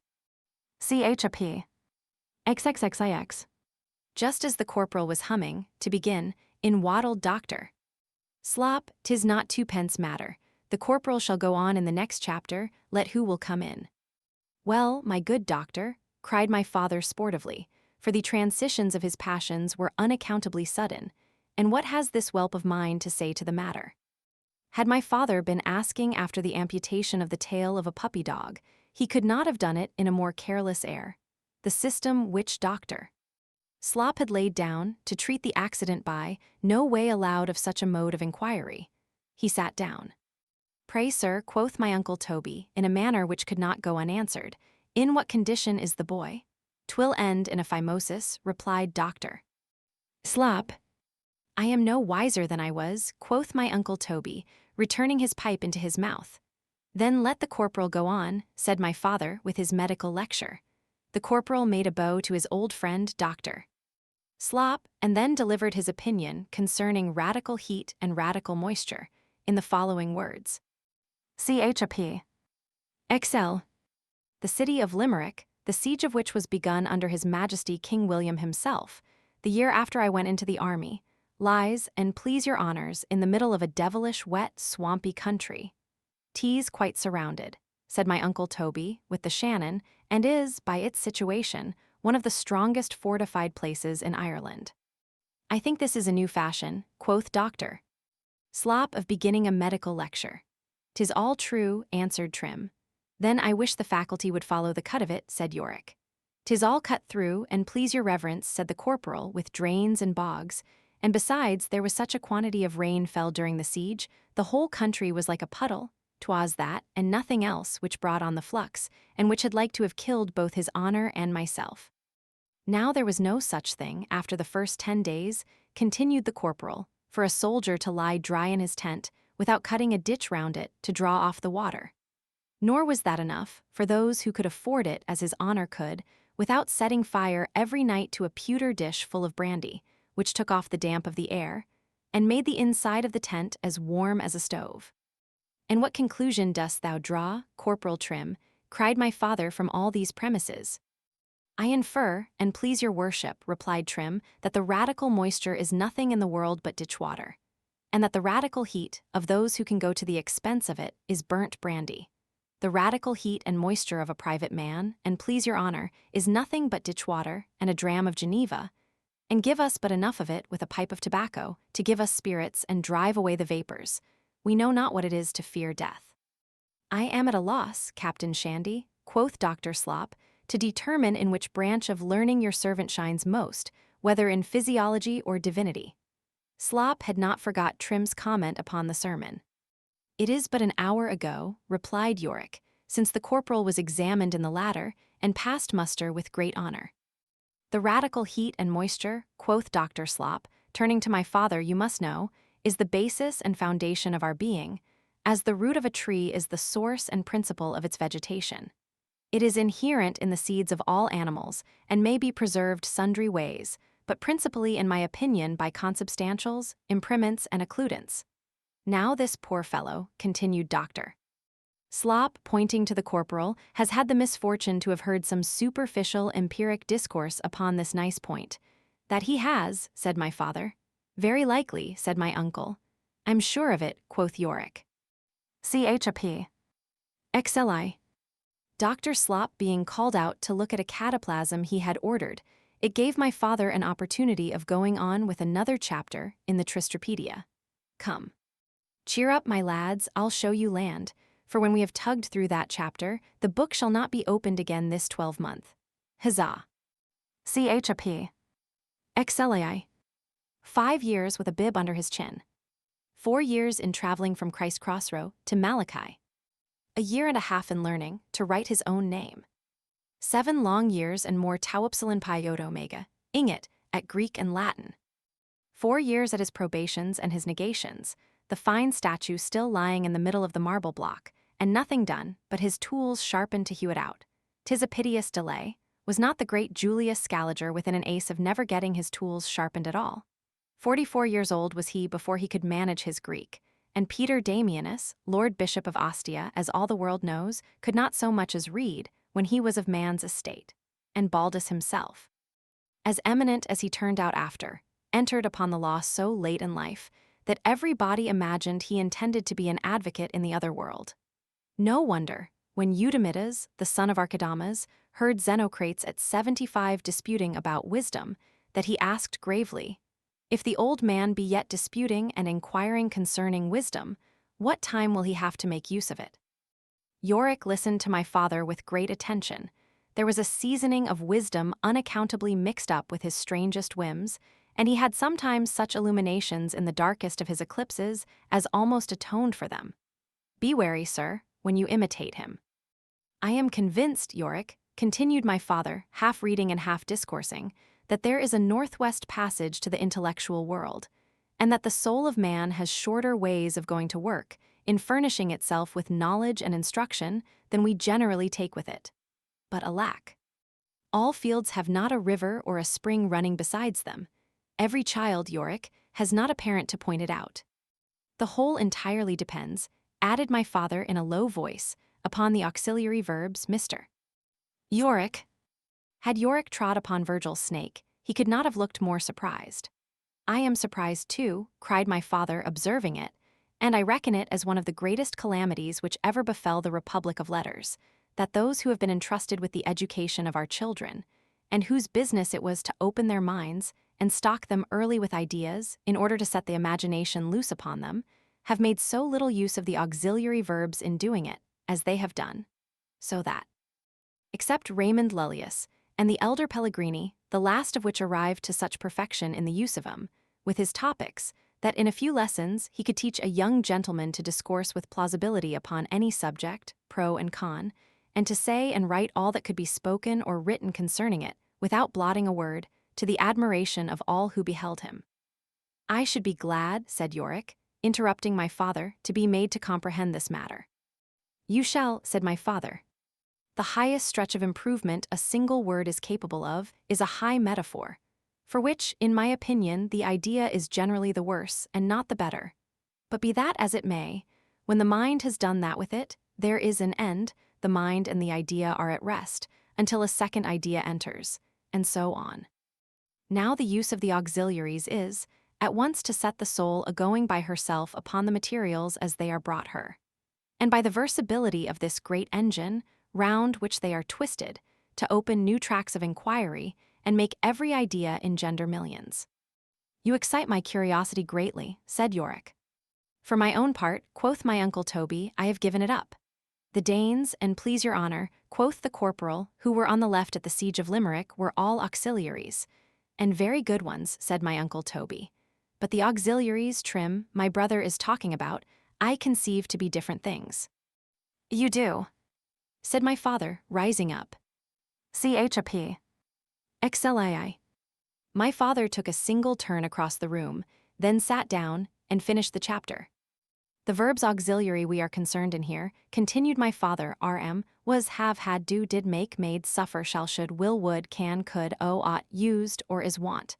And these varied with tenses, present, past, future, and conjugated with the verb see, or with these questions added to them. Is it? Was it? Will it be? Would it be? May it be? Might it be? And these again put negatively, is it not? Was it not? Ought it not? Or affirmatively, it is, it was, it ought to be, or chronologically, has it been always? Lately. How long ago, or hypothetically, if it was? If it was not, what would follow, if the French should beat the English, if the sun go out of the zodiac? Now, by the right use and application of these, continued my father, in which a child's memory should be exercised, there is no one idea can enter his brain, how barren soever, but a magazine of conceptions and conclusions may be drawn forth from it. Didst thou ever see a white bear? Cried my father, turning his head round to Trim, who stood at the back of his chair. No, and please your honour, replied the corporal. But thou couldst discourse about one, Trim, said my father, in case of need. How is it possible, brother, quoth my uncle Toby, if the corporal never saw one? 'Tis the fact I want, replied my father, and the possibility of it is as follows. A white bear. Very well. Have I ever seen one? Might I ever have seen one? Am I ever to see one? Ought I ever to have seen one? Or can I ever see one? Would I had seen a white bear? for how can I imagine it? If I should see a white bear, what should I say? If I should never see a white bear, what then? If I never have, can, must, or shall see a white bear alive, have I ever seen the skin of one? Did I ever see one painted, described? Have I never dreamed of one? Did my father, mother, uncle, aunt, brothers, or sisters ever see a white bear? What would they give? How would they behave? How would the white bear have behaved? Is he wild? Tame? Terrible? Rough? Smooth? Is the white bear worth seeing? Is there no sin in it? Is it better than a black one? CHAP. XLIV. Will not stop 2 moments, my dear sir. Only, as we have got through these 5 volumes, do, sir, sit down upon a set. They are better than nothing. Let us just look back upon the country we have passed through. What a wilderness has it been! And what a mercy that we have not both of us been lost, or devoured by wild beasts in it. Did you think the world itself, sir, had contained such a number of jackasses? How they viewed and reviewed us as we passed over the rivulet at the bottom of that little valley.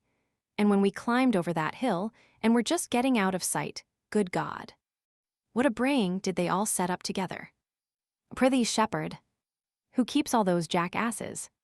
Heaven be their comforter, what? Are they never curried? Are they never taken in winter? Bray, bray, bray. Bray on, the world is deeply your debtor. Louder still, that's nothing. In good sooth, you are ill-used. Was I a jackass, I solemnly declare, I would bray in Gsal Riut from morning, even unto night. In the first edition, the 6th volume began with this chapter. CHAP. XLV. When my father had danced his white bear backwards and forwards through 6 pages, he closed the book for good and all, and in a kind of triumph redelivered it into Trim's hand, with a nod to lay it upon the scrutoire where he found it. Tristram, said he, shall be made to conjugate every word in the dictionary, backwards and forwards the same way. Every word, Yorick, by this means, you see, is converted into a thesis or an hypothesis. Every thesis and hypothesis have an offspring of propositions, and each proposition has its own consequences and conclusions, every one of which leads the mind on again into fresh tracks of inquiries and doubtings. The force of this engine, added my father, is incredible in opening a child's head. 'Tis enough, brother Shandy, cried my uncle Toby, to burst it into 1,000 splinters. I presume, said Yorick, smiling, it must be owing to this. For let logicians say what they will, it is not to be accounted for sufficiently from the bare use of the 10 predicaments. That the famous Vincent Quirino, amongst the many other astonishing feats of his childhood, of which the Cardinal Bembo has given the world so exact a story, should be able to paste up in the public schools at Rome so early as in the 8th year of his age. No less than 4,550 different theses upon the most abstruse points of the most abstruse theology, and to defend and maintain them in such sort as to cramp and dumbfound his opponents. What is that, cried my father, to what is told us of Valponsus Tostatus, who, almost in his nurse's arms, learned all the sciences and liberal arts without being taught any one of them? What shall we say of the great Perescius? That's the very man, cried my uncle Toby. I once told you of, brother Shandy, who walked a matter of 500 miles, reckoning from Paris to Scheveling, and from Scheveling back again, merely to see Stevinus' flying chariot. He was a very great man. Added my uncle Toby, meaning Stevinus. He was so, brother Toby, said my father, meaning Perescius, and had multiplied his ideas so fast, and increased his knowledge to such a prodigious stock, that, if we may give credit to an anecdote concerning him, which we cannot withhold here, without shaking the authority of all anecdotes whatever. At 7 years of age, his father committed entirely to his care the education of his younger brother. A boy of 5 years old, with the sole management of all his concerns, was the father as wise as the son? Quoth my uncle Toby. I should think not, said Yorick. But what are these, continued my father, breaking out in a kind of enthusiasm? What are these, to those prodigies of childhood in Grotius, Scioppius, Heinsius, Politian, Pascal, Joseph Scaliger, Ferdinand de Cordau, and others, some of which left off their substantial forms at 9 years old or sooner, and went on reasoning without them? Others went through their classics at 7, wrote tragedies at 8. Ferdinand de Cordau was so wise at 9, 'twas thought the devil was in him, and at Venice gave such proofs of his knowledge and goodness that the monks imagined he was Antichrist or nothing. Others were masters of 14 languages at 10, finished the course of their rhetoric, poetry, logic, and ethics. At 11, put forth their commentaries upon Servius and Martianus Capella at 12, and at 13 received their degrees in philosophy, laws, and divinity. But you forget the great Lipsius, quoth Yorick, who composed a work the day he was born. They should have wiped it up, said my uncle Toby, and said no more about it. Nous oriens quelque interrert, says Baylet, de montre quil enarine de ridicule essil etoit veritable, au moins dans le sens énigmatique quenitius erythrius a tahe de ludaner. Si auteur dit que pour comprendre comme ellipse, il a pu composer un ouvrage le premier jour de sa vie, il faut s'imaginer, que si premier jour en est pas celui de sa naissance charnelle, mais celui auquel il a commencé d'user de la racine. Il veut que si se dilate été à elle de neuf ans, et il nous veut persuader que si fut en ceth, que lips fit un poem. La tourest ingenia and c. And c. Chap. XLVI. When the cataplasm was ready, a scruple of decorum had unseasonably rose up in Susanna's conscience about holding the candle, whilst Slop tied it on. Slop had not treated Susanna's distemper with anodynes, and so a quarrel had ensued betwixt them. Oh, said Slop, casting a glance of undue freedom in Susanna's face as she declined the office. Then, I think I know you, madam. You know me, sir.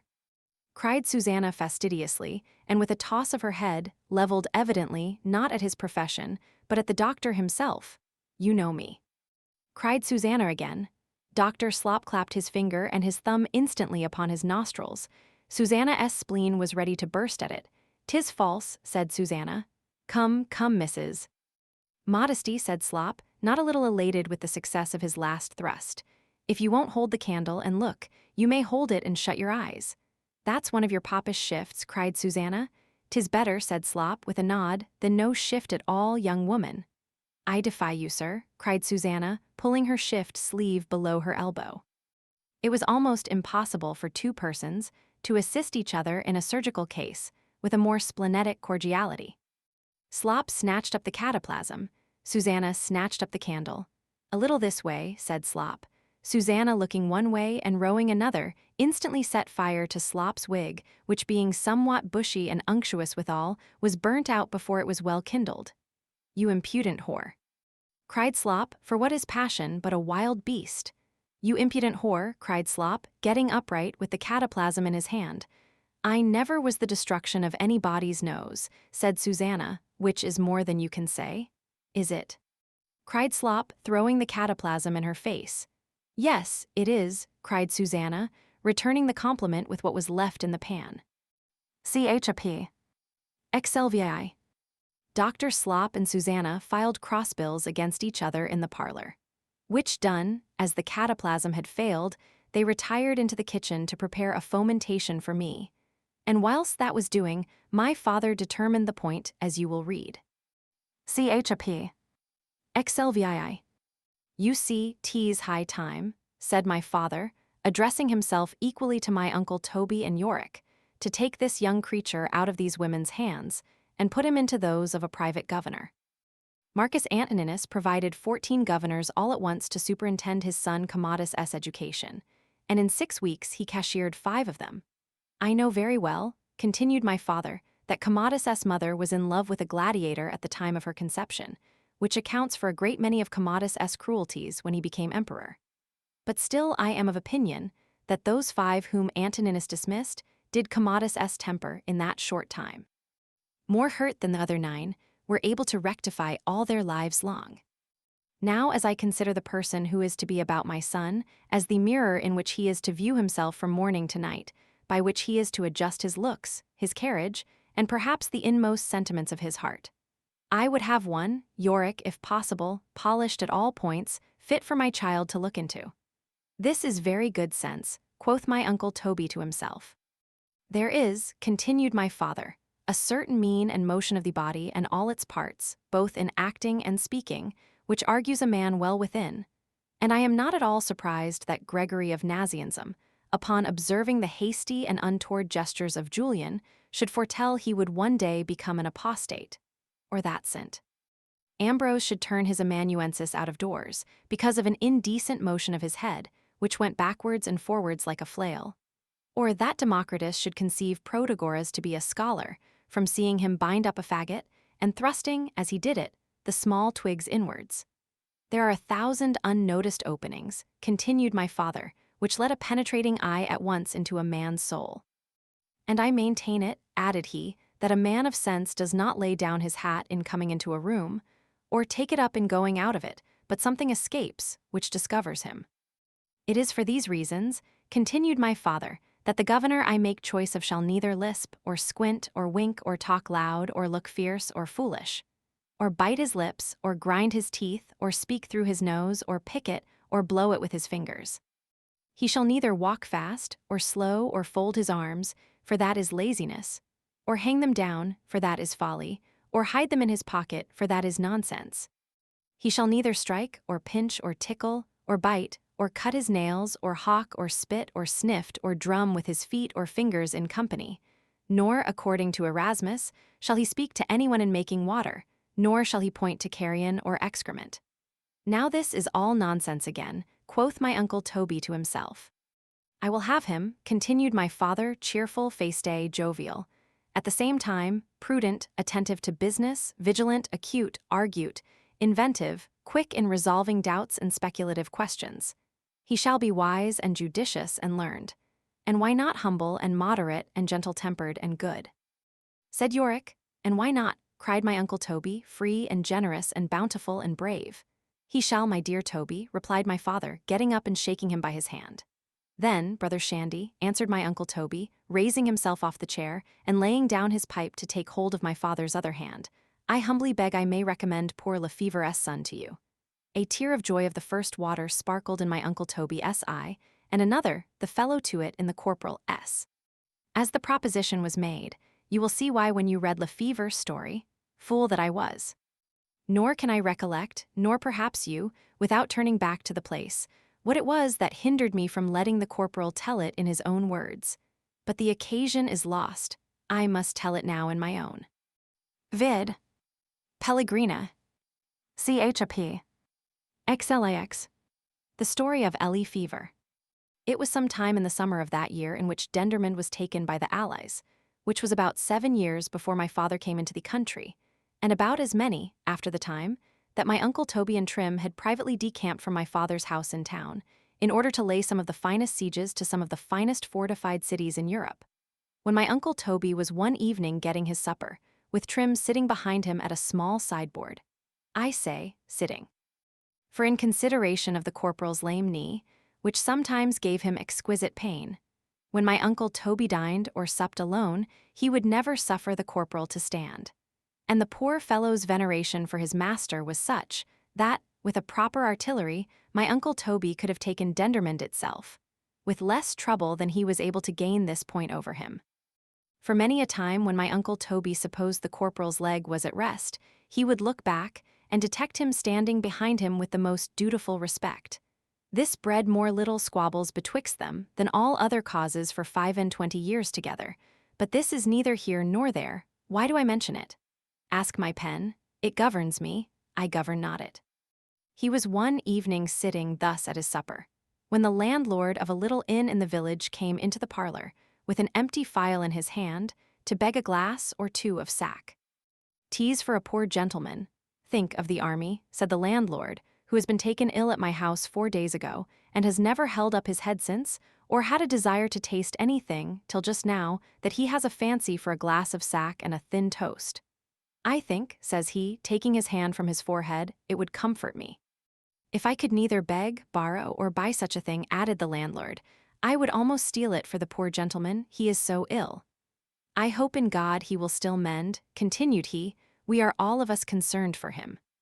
"Thou art a good-natured soul, I will answer for thee," cried my uncle Toby, "and thou shalt drink the poor gentleman's health in a glass of sack thyself, and take a couple of bottles with my service, and tell him he is heartily welcome to them, and to a dozen more if they will do him good."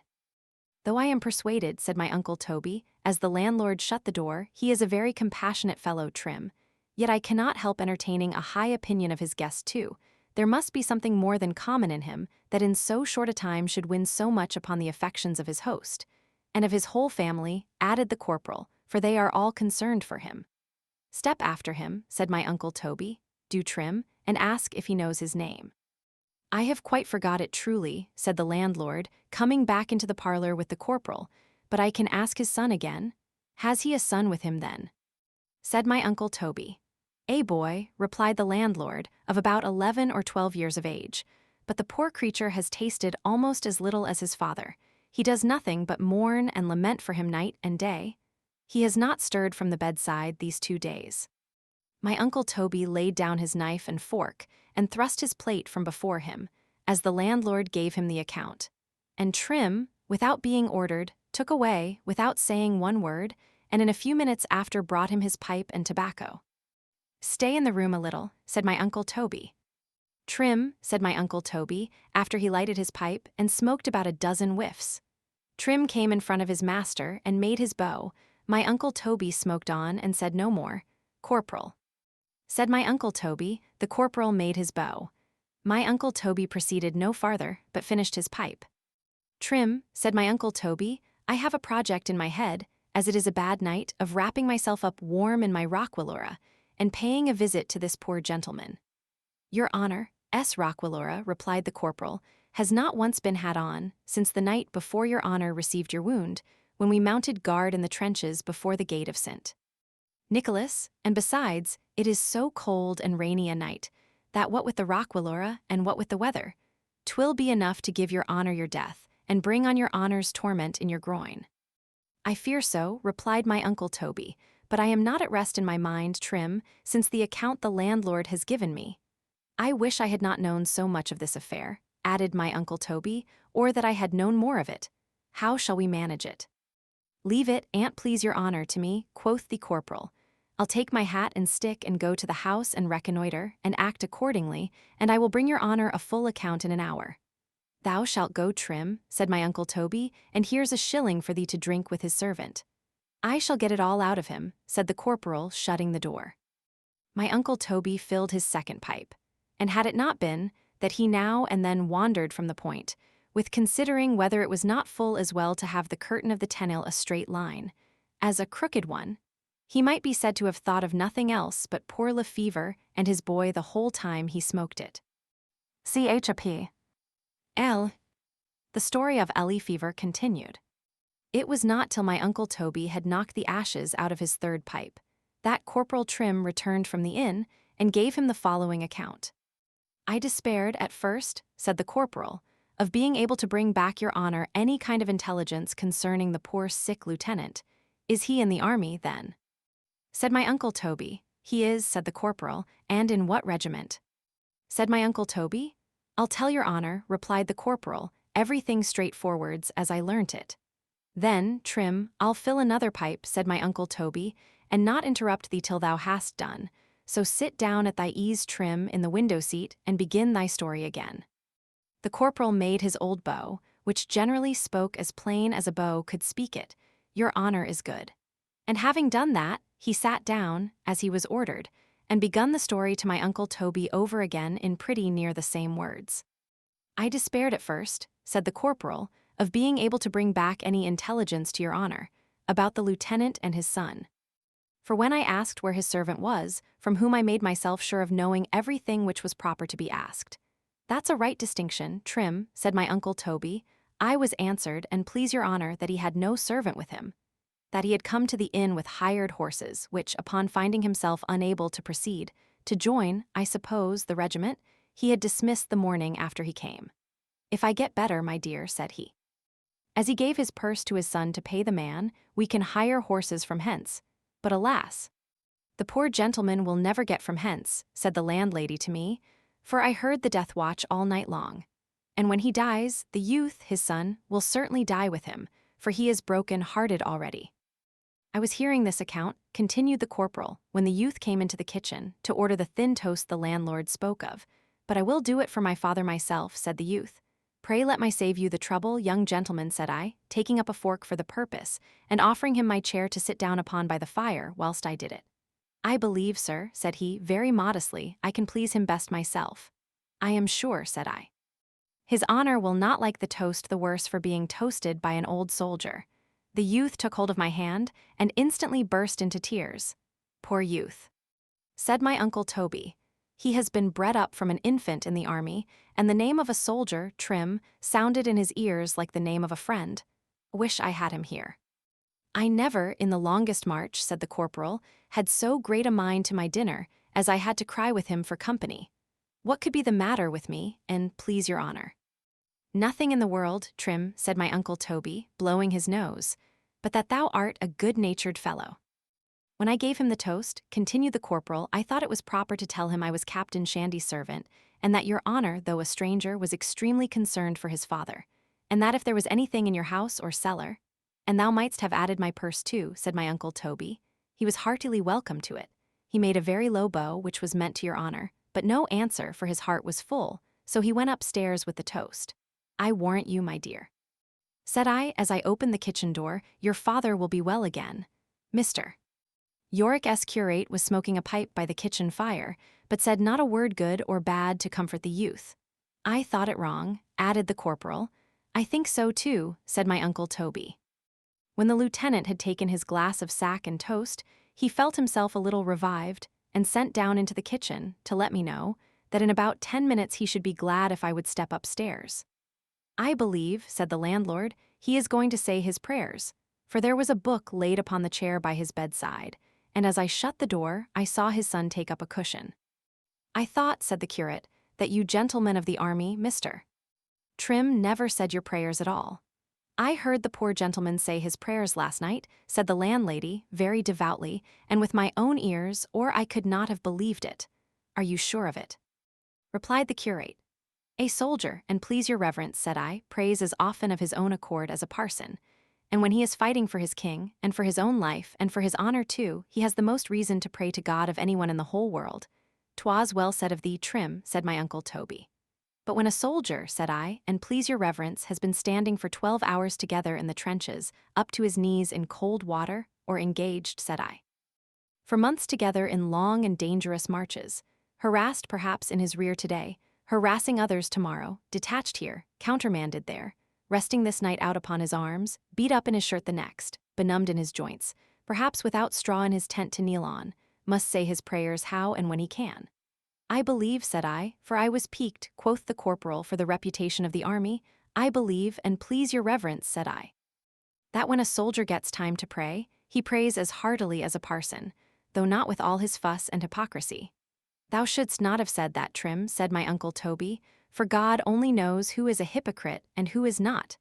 At the great and general review of us all, corporal, at the day of judgment, and not till then, it will be seen who has done their duties in this world, and who has not. And we shall be advanced, Trim, accordingly. I hope we shall, said Trim. It is in the scripture, said my Uncle Toby. And I will show it thee tomorrow. In the meantime we may depend upon it, Trim, for our comfort, said my Uncle Toby, that God Almighty is so good and just a governor of the world, that if we have but done our duties in it, it will never be inquired into, whether we have done them in a red coat or a black one. I hope not, said the corporal. But go on, Trim, said my Uncle Toby, with thy story. When I went up, continued the corporal, into the lieutenant's room, which I did not do till the expiration of the 10 minutes, he was lying in his bed with his head raised upon his hand, with his elbow upon the pillow, and a clean white cambric handkerchief beside it. The youth was just stooping down to take up the cushion, upon which I supposed he had been kneeling. The book was laid upon the bed, and, as he rose, in taking up the cushion with one hand, he reached out his other to take it away at the same time. Let it remain there, my dear, said the lieutenant. He did not offer to speak to me till I had walked up close to his bedside. If you are Captain Shandy's servant, said he, you must present my thanks to your master, with my little boy's thanks along with them for his courtesy to me. If he was of LVIII, said the lieutenant. Told him your honor was, then, said he, I served 3 campaigns with him in Flanders, and remember him, but 'tis most likely, as I had not the honor of any acquaintance with him, that he knows nothing of me. You will tell him, however, that the person his good nature has laid under obligations to him is one Lefevre, a lieutenant in Angus S., But he knows me not, said he, a second time, musing. Possibly he may my story, added he. Pray tell the captain, I was the ensign at Breda, whose wife was most unfortunately killed with a musket shot, as she lay in my arms in my tent. I remember the story, an't please your honor, said I. Very well. Do you so? Said he, wiping his eyes with his handkerchief. Then well may I. In saying this, he drew a little ring out of his bosom, which seemed tied with a black riband about his neck, and kissed it twice. Here, Billy, said he. The boy flew across the room to the bedside, and falling down upon his knee, took the ring in his hand, and kissed it too, then kissed his father, and sat down upon the bed and wept. I wish, said my Uncle Toby, with a deep sigh, I wish, Trim, I was asleep. Your honor, replied the corporal, is too much concerned. Shall I pour your honor out a glass of sack to your pipe? Do, Trim, said my Uncle Toby. I remember, said my Uncle Toby, sighing again, the story of the ensign and his wife, with a circumstance his modesty omitted, and particularly well that he as well as she, upon some account or other, I forget what, was universally pitied by the whole regiment. But finish the story thou art upon. 'Tis finished already, said the corporal, for I could stay no longer, so wished his honor a good night. Young Lefevre rose from off the bed, and saw me to the bottom of the stairs. And as we went down together, told me they had come from Ireland, and were on their route to join the regiment in Flanders. But alas, said the corporal, the lieutenant's last day's march is over. Then what is to become of his poor boy? Cried my Uncle Toby. CHAP. L.I. The story of Lefevre continued. It was to my Uncle Toby's eternal honor, though I tell it only for the sake of those who, when cooped in betwixt a natural and a positive law, know not, for their souls, which way in the world to turn themselves. That notwithstanding my Uncle Toby was warmly engaged at that time in carrying on the siege of Dendermonde, parallel with the allies, who pressed theirs on so vigorously that they scarce allowed him time to get his dinner, that nevertheless he gave up Dendermonde, though he had already made a lodgment upon the counterscarp, and bent his whole thoughts towards the private distresses at the inn, and except that he ordered the garden gate to be bolted up, by which he might be said to have turned the siege of Dendermonde into a blockade. He left Dendermonde to itself, to be relieved or not by the French king, as the French king thought good, and only considered how he himself should relieve the poor lieutenant and his son. That kind being, who is a friend to the friendless, shall recompense thee for this. Thou hast left this matter short, said my Uncle Toby to the corporal, as he was putting him to bed, and I will tell thee in what trim. In the first place, when thou madest an offer of my services to Lefevre, as sickness and travelling are both expensive, and thou knowest he was but a poor lieutenant, with a son to subsist as well as himself out of his pay, that thou didst not make an offer to him of my purse. Because had he stood in need, thou knowest, Trim, he had been as welcome to it as myself. Your honor knows, said the corporal, had no orders. True, quoth my Uncle Toby, thou didst very right, Trim, as a soldier, but certainly very wrong as a man. In the second place, for which indeed thou hast the same excuse, continued my Uncle Toby, when thou offeredst him whatever was in my house, thou shouldst have offered him my house too. A sick brother officer should have the best quarters, Trim, and if we had him with us, we could tend and look to him. Thou art an excellent nurse thyself, Trim, and what with thy care of him and the old woman's and his boy, and mine together, we might recruit him again at once and set him upon his legs. In a fortnight or 3 weeks, added my Uncle Toby, smiling, he might march. He will never march, and please your honor in this world, said the corporal, he will march. Said my Uncle Toby, rising up from the side of the bed with one shoe off. And please your honor, said the corporal, he will never march but to his grave. He shall march, cried my Uncle Toby, marching the foot which had a shoe on, though without advancing an inch, he shall march to his regiment. He cannot stand it, said the corporal. He shall be supported, said my Uncle Toby. He'll drop at last, said the corporal, and what will become of his boy? He shall not drop, said my Uncle Toby. Firmly, well O'Day, do what we can for him, said Trim, maintaining his point, the poor soul will die. He shall not die, by G, cried my Uncle Toby. The accusing spirit, which flew up to heaven's chancery with the oath, blushed as he gave it in. And the recording angel, as he wrote it down, dropped a tear upon the word and blotted it out forever. CHAP. LAI. My Uncle Toby went to his bureau, put his purse into his breeches pocket, and having ordered the corporal to go early in the morning for a physician, he went to bed and fell asleep. CHAP. LAI. The story of Ellie fever continued. The sun looked bright the morning after, to every eye in the village but Lefever's and his afflicted son S. The hand of death pressed heavy upon his eyelids, and hardly could the wheel at the cistern turn round its circle, when my Uncle Toby, who had rose up an hour before his wonted time, entered the lieutenant's room, and without preface or apology, sat himself down upon the chair by the bedside, and, independently of all modes and customs, opened the curtain in the manner an old friend and brother officer would have done it, and asked him how he did, how he had rested in the night, what was his complaint, where was his pain, and what he could do to help him, and without giving him time to answer any one of the inquiries, went on, and told him of the little plan which he had been concerting with the corporal the night before for him.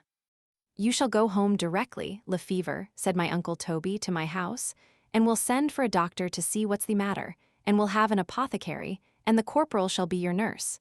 And I'll be your servant, Lefever." There was a frankness in my Uncle Toby, not the effect of familiarity, but the cause of it, which let you at once into his soul, and showed you the goodness of his nature. To this there was something in his looks, and voice, and manner superadded which eternally beckoned to the unfortunate to come and take shelter under him, so that before my Uncle Toby had half finished the kind offers he was making to the father, had the son insensibly pressed up close to his knees, and had taken hold of the breast of his coat, and was pulling it towards him. The blood and spirits of Lefever, which were waxing cold and slow within him, and were retreating to their last citadel, the heart, rallied back. The film forsook his eyes for a moment. He looked up wishfully in my Uncle Toby's face, then cast a look upon his boy, and that ligament, fine as it was never broken. Nature instantly ebbed again, the film returned to its place, the pulse fluttered, stopped, went on, throbbed, stopped again, moved, stopped. Shall I go on? No. CHAP. LIV. I am so impatient to return to my own story, that what remains of young Lefever's, that is, from this turn of his fortune, to the time my Uncle Toby recommended him for my preceptor, shall be told in a very few words in the next chapter. All that is necessary to be added to this chapter is as follows.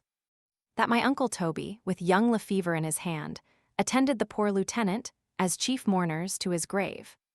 That the governor of Dendermond paid his obsequies all military honors, and that Yorick, not to be behindhand, paid him all ecclesiastic, for he buried him in his chancel. And it appears likewise he preached a funeral sermon over him. I say it appears, for it was Yorick's custom, which I suppose a general one with those of his profession, on the first leaf of every sermon which he composed, to chronicle down the time, the place, and the occasion of its being preached. To this he was ever wont to add some short comment or stricture upon the sermon itself, seldom, indeed, much to its credit. For instance, this sermon upon the Jewish dispensation, I don't like it at all, though I own there is a world of waterlandish knowledge in it, but 'tis all tritical and most tritically put together. This is but a flimsy kind of a composition, what was in my head when I made it. N.B. The excellency of this text is, that it will suit any sermon, and of this sermon, that it will suit any text. For this sermon I shall be hanged, for I have stolen the greatest part of it. Dr. Patagunes found me out. Equals set a thief to catch a thief. On the back of half a dozen I find written, so, and no more, and upon a couple moderato, by which, as far as one may gather from Maltieri's Italian dictionary, but mostly from the authority of a piece of green whipcord, which seemed to have been the unraveling of Yorick's whiplash, with which he has left us the 2 sermons marked moderato, and the half dozen of so, tied fast together in one bundle by themselves. One may safely suppose he meant pretty near the same thing. There is but one difficulty in the way of this conjecture, which is this, that the moderatos are 5 times better than the so-s, show 10 times more knowledge of the human heart, have 70 times more wit and spirit in them, and, to rise properly in my climax, discovered 1,000 times more genius, and to crown all, are infinitely more entertaining than those tied up with them. For which reason, whene'er Yorick's dramatic sermons are offered to the world, though I shall admit but one out of the whole number of the sos, I shall, nevertheless, adventure to print the 2 moderatos without any sort of scruple. What Yorick could mean by the words lentiment, tenute, grave, and sometimes adagio, as applied to theological compositions, and with which he has characterized some of these sermons, I dare not venture to guess. I am more puzzled still upon finding a l'ottava alta. Upon one, con strepito upon the back of another, Siciliana upon a third, alla capella upon a fourth, con l'arco upon this, senza l'arco upon that. All I know is that they are musical terms and have a meaning. And as he was a musical man, I will make no doubt, but that by some quaint application of such metaphors to the compositions in hand, they impressed very distinct ideas of their several characters upon his fancy, whatever they may do upon that of others. Amongst these, there is that particular sermon which has unaccountably led me into this digression, the funeral sermon upon poor Lefevre, wrote out very fairly, as if from a hasty copy. I take notice of it the more, because it seems to have been his favorite composition. It is upon mortality, and is tied lengthways and crossways with a yarn thrum, and then rolled up and twisted round with a half-sheet of dirty blue paper, which seems to have been once the cast cover of a general review, which to this day smells horribly of horse drugs. Whether these marks of humiliation were designed, I something doubt, because at the end of the sermon, and not at the beginning of it, very different from his way of treating the rest, he had wrote, "Bravo," though not very offensively, for it is at 2 inches at least, and a half's distance from, and below the concluding line of the sermon at the very extremity of the page, and in that right-hand corner of it, which, is generally covered with your thumb. And to do it justice, it is wrote besides with a crow's quill so faintly in a small Italian hand, as scarce to solicit the eye towards the place, whether your thumb is there or not, so that from the manner of it, it stands half excused. And being wrote moreover with very pale ink, diluted almost to nothing, 'tis more like a ritratto of the shadow of vanity, than of vanity herself, of the two, resembling rather a faint thought of transient applause, secretly stirring up in the heart of the composer, than a gross mark of it, coarsely obtruded upon the world. With all these extenuations, I am aware that in publishing this, I do no service to Yorick's character as a modest man. But all men have their failings. And what lessens this still farther, and almost wipes it away, is this, that the word was struck through some time afterwards, as appears from a different tint of the ink, with a line quite across it in this manner, bravo, as if he had retracted, or was ashamed of the opinion he had once entertained of it. These short characters of his sermons were always written, excepting in this one instance, upon the first leaf of his sermon, which served as a cover to it, and usually upon the inside of it, which was turned towards the text. But at the end of his discourse, where perhaps he had 5 or 6 pages, and sometimes perhaps a whole score to turn himself in, he took a large circuit, and indeed a much more meddlesome one, as if he had snatched the occasion of unlacing himself with a few more frolicsome strokes at vice than the straightness of the pulpit allowed. These, though hussar-like, they skirmish lightly and out of all order, are still auxiliaries on the side of virtue. Tell me then, Mynheer van der Blonderdonder Judenstronk, why they should not be printed together. CHAP. LV. When my Uncle Toby had turned everything into money, and settled all accounts betwixt the agent of the regiment and Lefevre, and betwixt Lefevre and all mankind, there remained nothing more in my Uncle Toby's hands than an old regimental coat and a sword, so that my Uncle Toby found little or no opposition from the world in taking administration. The coat my Uncle Toby gave the corporal. "Wear it, trim," said my Uncle Toby, "as long as it will hold together for the sake of the poor lieutenant. And this," said my Uncle Toby, taking up the sword in his hand and drawing it out of the scabbard as he spoke. "And this, Lefevre, I'll save for thee, 'tis all the fortune," continued my Uncle Toby, hanging it up upon a crook and pointing to it. "'Tis all the fortune, my dear Lefevre, which God has left thee. But if he has given thee a heart to fight thy way with it in the world, and thou doest it like a man of honor, 'tis enough for us." As soon as my Uncle Toby had laid a foundation, and taught him to inscribe a regular polygon in a circle, he sent him to a public school, where, excepting Whitsuntide and Christmas, at which times the corporal was punctually dispatched for him, he remained to the spring of the year 17. When the stories of the emperor's sending his army into Hungary against the Turks, kindling a spark of fire in his bosom, he left his Greek and Latin without leave, and throwing himself upon his knees before my Uncle Toby, begged his father's sword, and my Uncle Toby's leave along with it, to go and try his fortune under Eugene. Twice did my Uncle Toby forget his wound and cry out, "Lefevre, I will go with thee, and thou shalt fight beside me." and twice he laid his hand upon his groin, and hung down his head in sorrow and disconsolation. My Uncle Toby took down the sword from the crook, where it had hung untouched ever since the lieutenant's death, and delivered it to the corporal to brighten up. And having detained Lefevre a single fortnight to equip him and contract for his passage to Leghorn, he put the sword into his hand. "If thou art brave, Lefevre," said my Uncle Toby, "this will not fail thee. But fortune," said he, musing a little, "fortune may. And if she does," added my Uncle Toby, embracing him, "come back again to me, Lefevre, and we will shape thee another course." The greatest injury could not have oppressed the heart of Lefevre more than my Uncle Toby's paternal kindness. He parted from my Uncle Toby, as the best of sons from the best of fathers.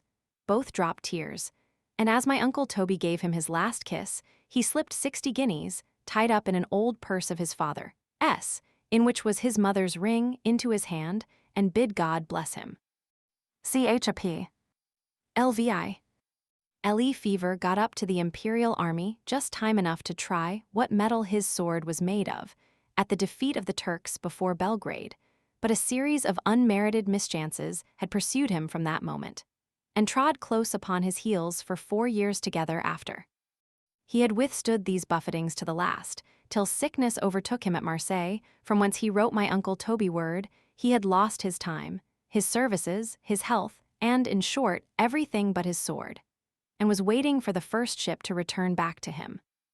As this letter came to hand about 6 weeks before Susanna's accident, Lefevre was hourly expected, and was uppermost in my Uncle Toby's mind all the time my father was giving him and Yorick a description of what kind of a person he would choose for a preceptor to me. But as my Uncle Toby thought my father at first somewhat fanciful in the accomplishments he required, he forbore mentioning Lefevre's name, till the character, by Yorick's interposition, ending unexpectedly in one who should be gentle-tempered and generous and good, it impressed the image of Lefevre, and his interest upon my Uncle Toby so forcibly, he rose instantly off his chair, and laying down his pipe, in order to take hold of both my father's hands, "I beg, Brother Shandy," said my Uncle Toby, "I may recommend poor Lefevre's son to you, I beseech you do," added Yorick. "He has a good heart," said my Uncle Toby, "and a brave one too, and please your honor," said the corporal. "The best hearts, Trim, are ever the bravest," replied my Uncle Toby, "and the greatest cowards, and please your honor, in our regiment were the greatest rascals in it. There was Sergeant Cumber, and Ensign." "We'll talk of them," said my father, "another time." CHAP. LVIII. What a jovial and a merry world would this be, may it please your worships, but for that inextricable labyrinth of debts, cares, woes, want, grief, discontent, melancholy, large jointures, impositions, and lies. Dr. Slop, like a son of a W, as my father called him for it, to exalt himself, debased me to death, and made 10,000 times more of Susanna's accident than there was any grounds for. So that in a week's time, or less, it was in everybody's mouth that poor Master Shandy, entirely. And Fame, who loves to double everything, in 3 days more had sworn positively she saw it, and all the world, as usual, gave credit to her evidence, that the nursery window had not only asterisk, but that is also. Could the world have been sued like a body corporate, my father had brought an action upon the case and trounced it sufficiently, but to fall foul of individuals about it, as every soul who had mentioned the affair did it with the greatest pity imaginable. 'Twas like flying in the very face of his best friends, and yet to acquiesce under the report, in silence, was to acknowledge it openly, at least in the opinion of one half of the world. And to make a bustle again, in contradicting it, was to confirm it as strongly in the opinion of the other half. Was ever poor devil of a country gentleman so hampered? Said my father. I would show him publicly, said my Uncle Toby, at the market cross. 'Twill have no effect, said my father. CHAP. LVIII. I'll put him, however, into breeches, said my father, let the world say what it will.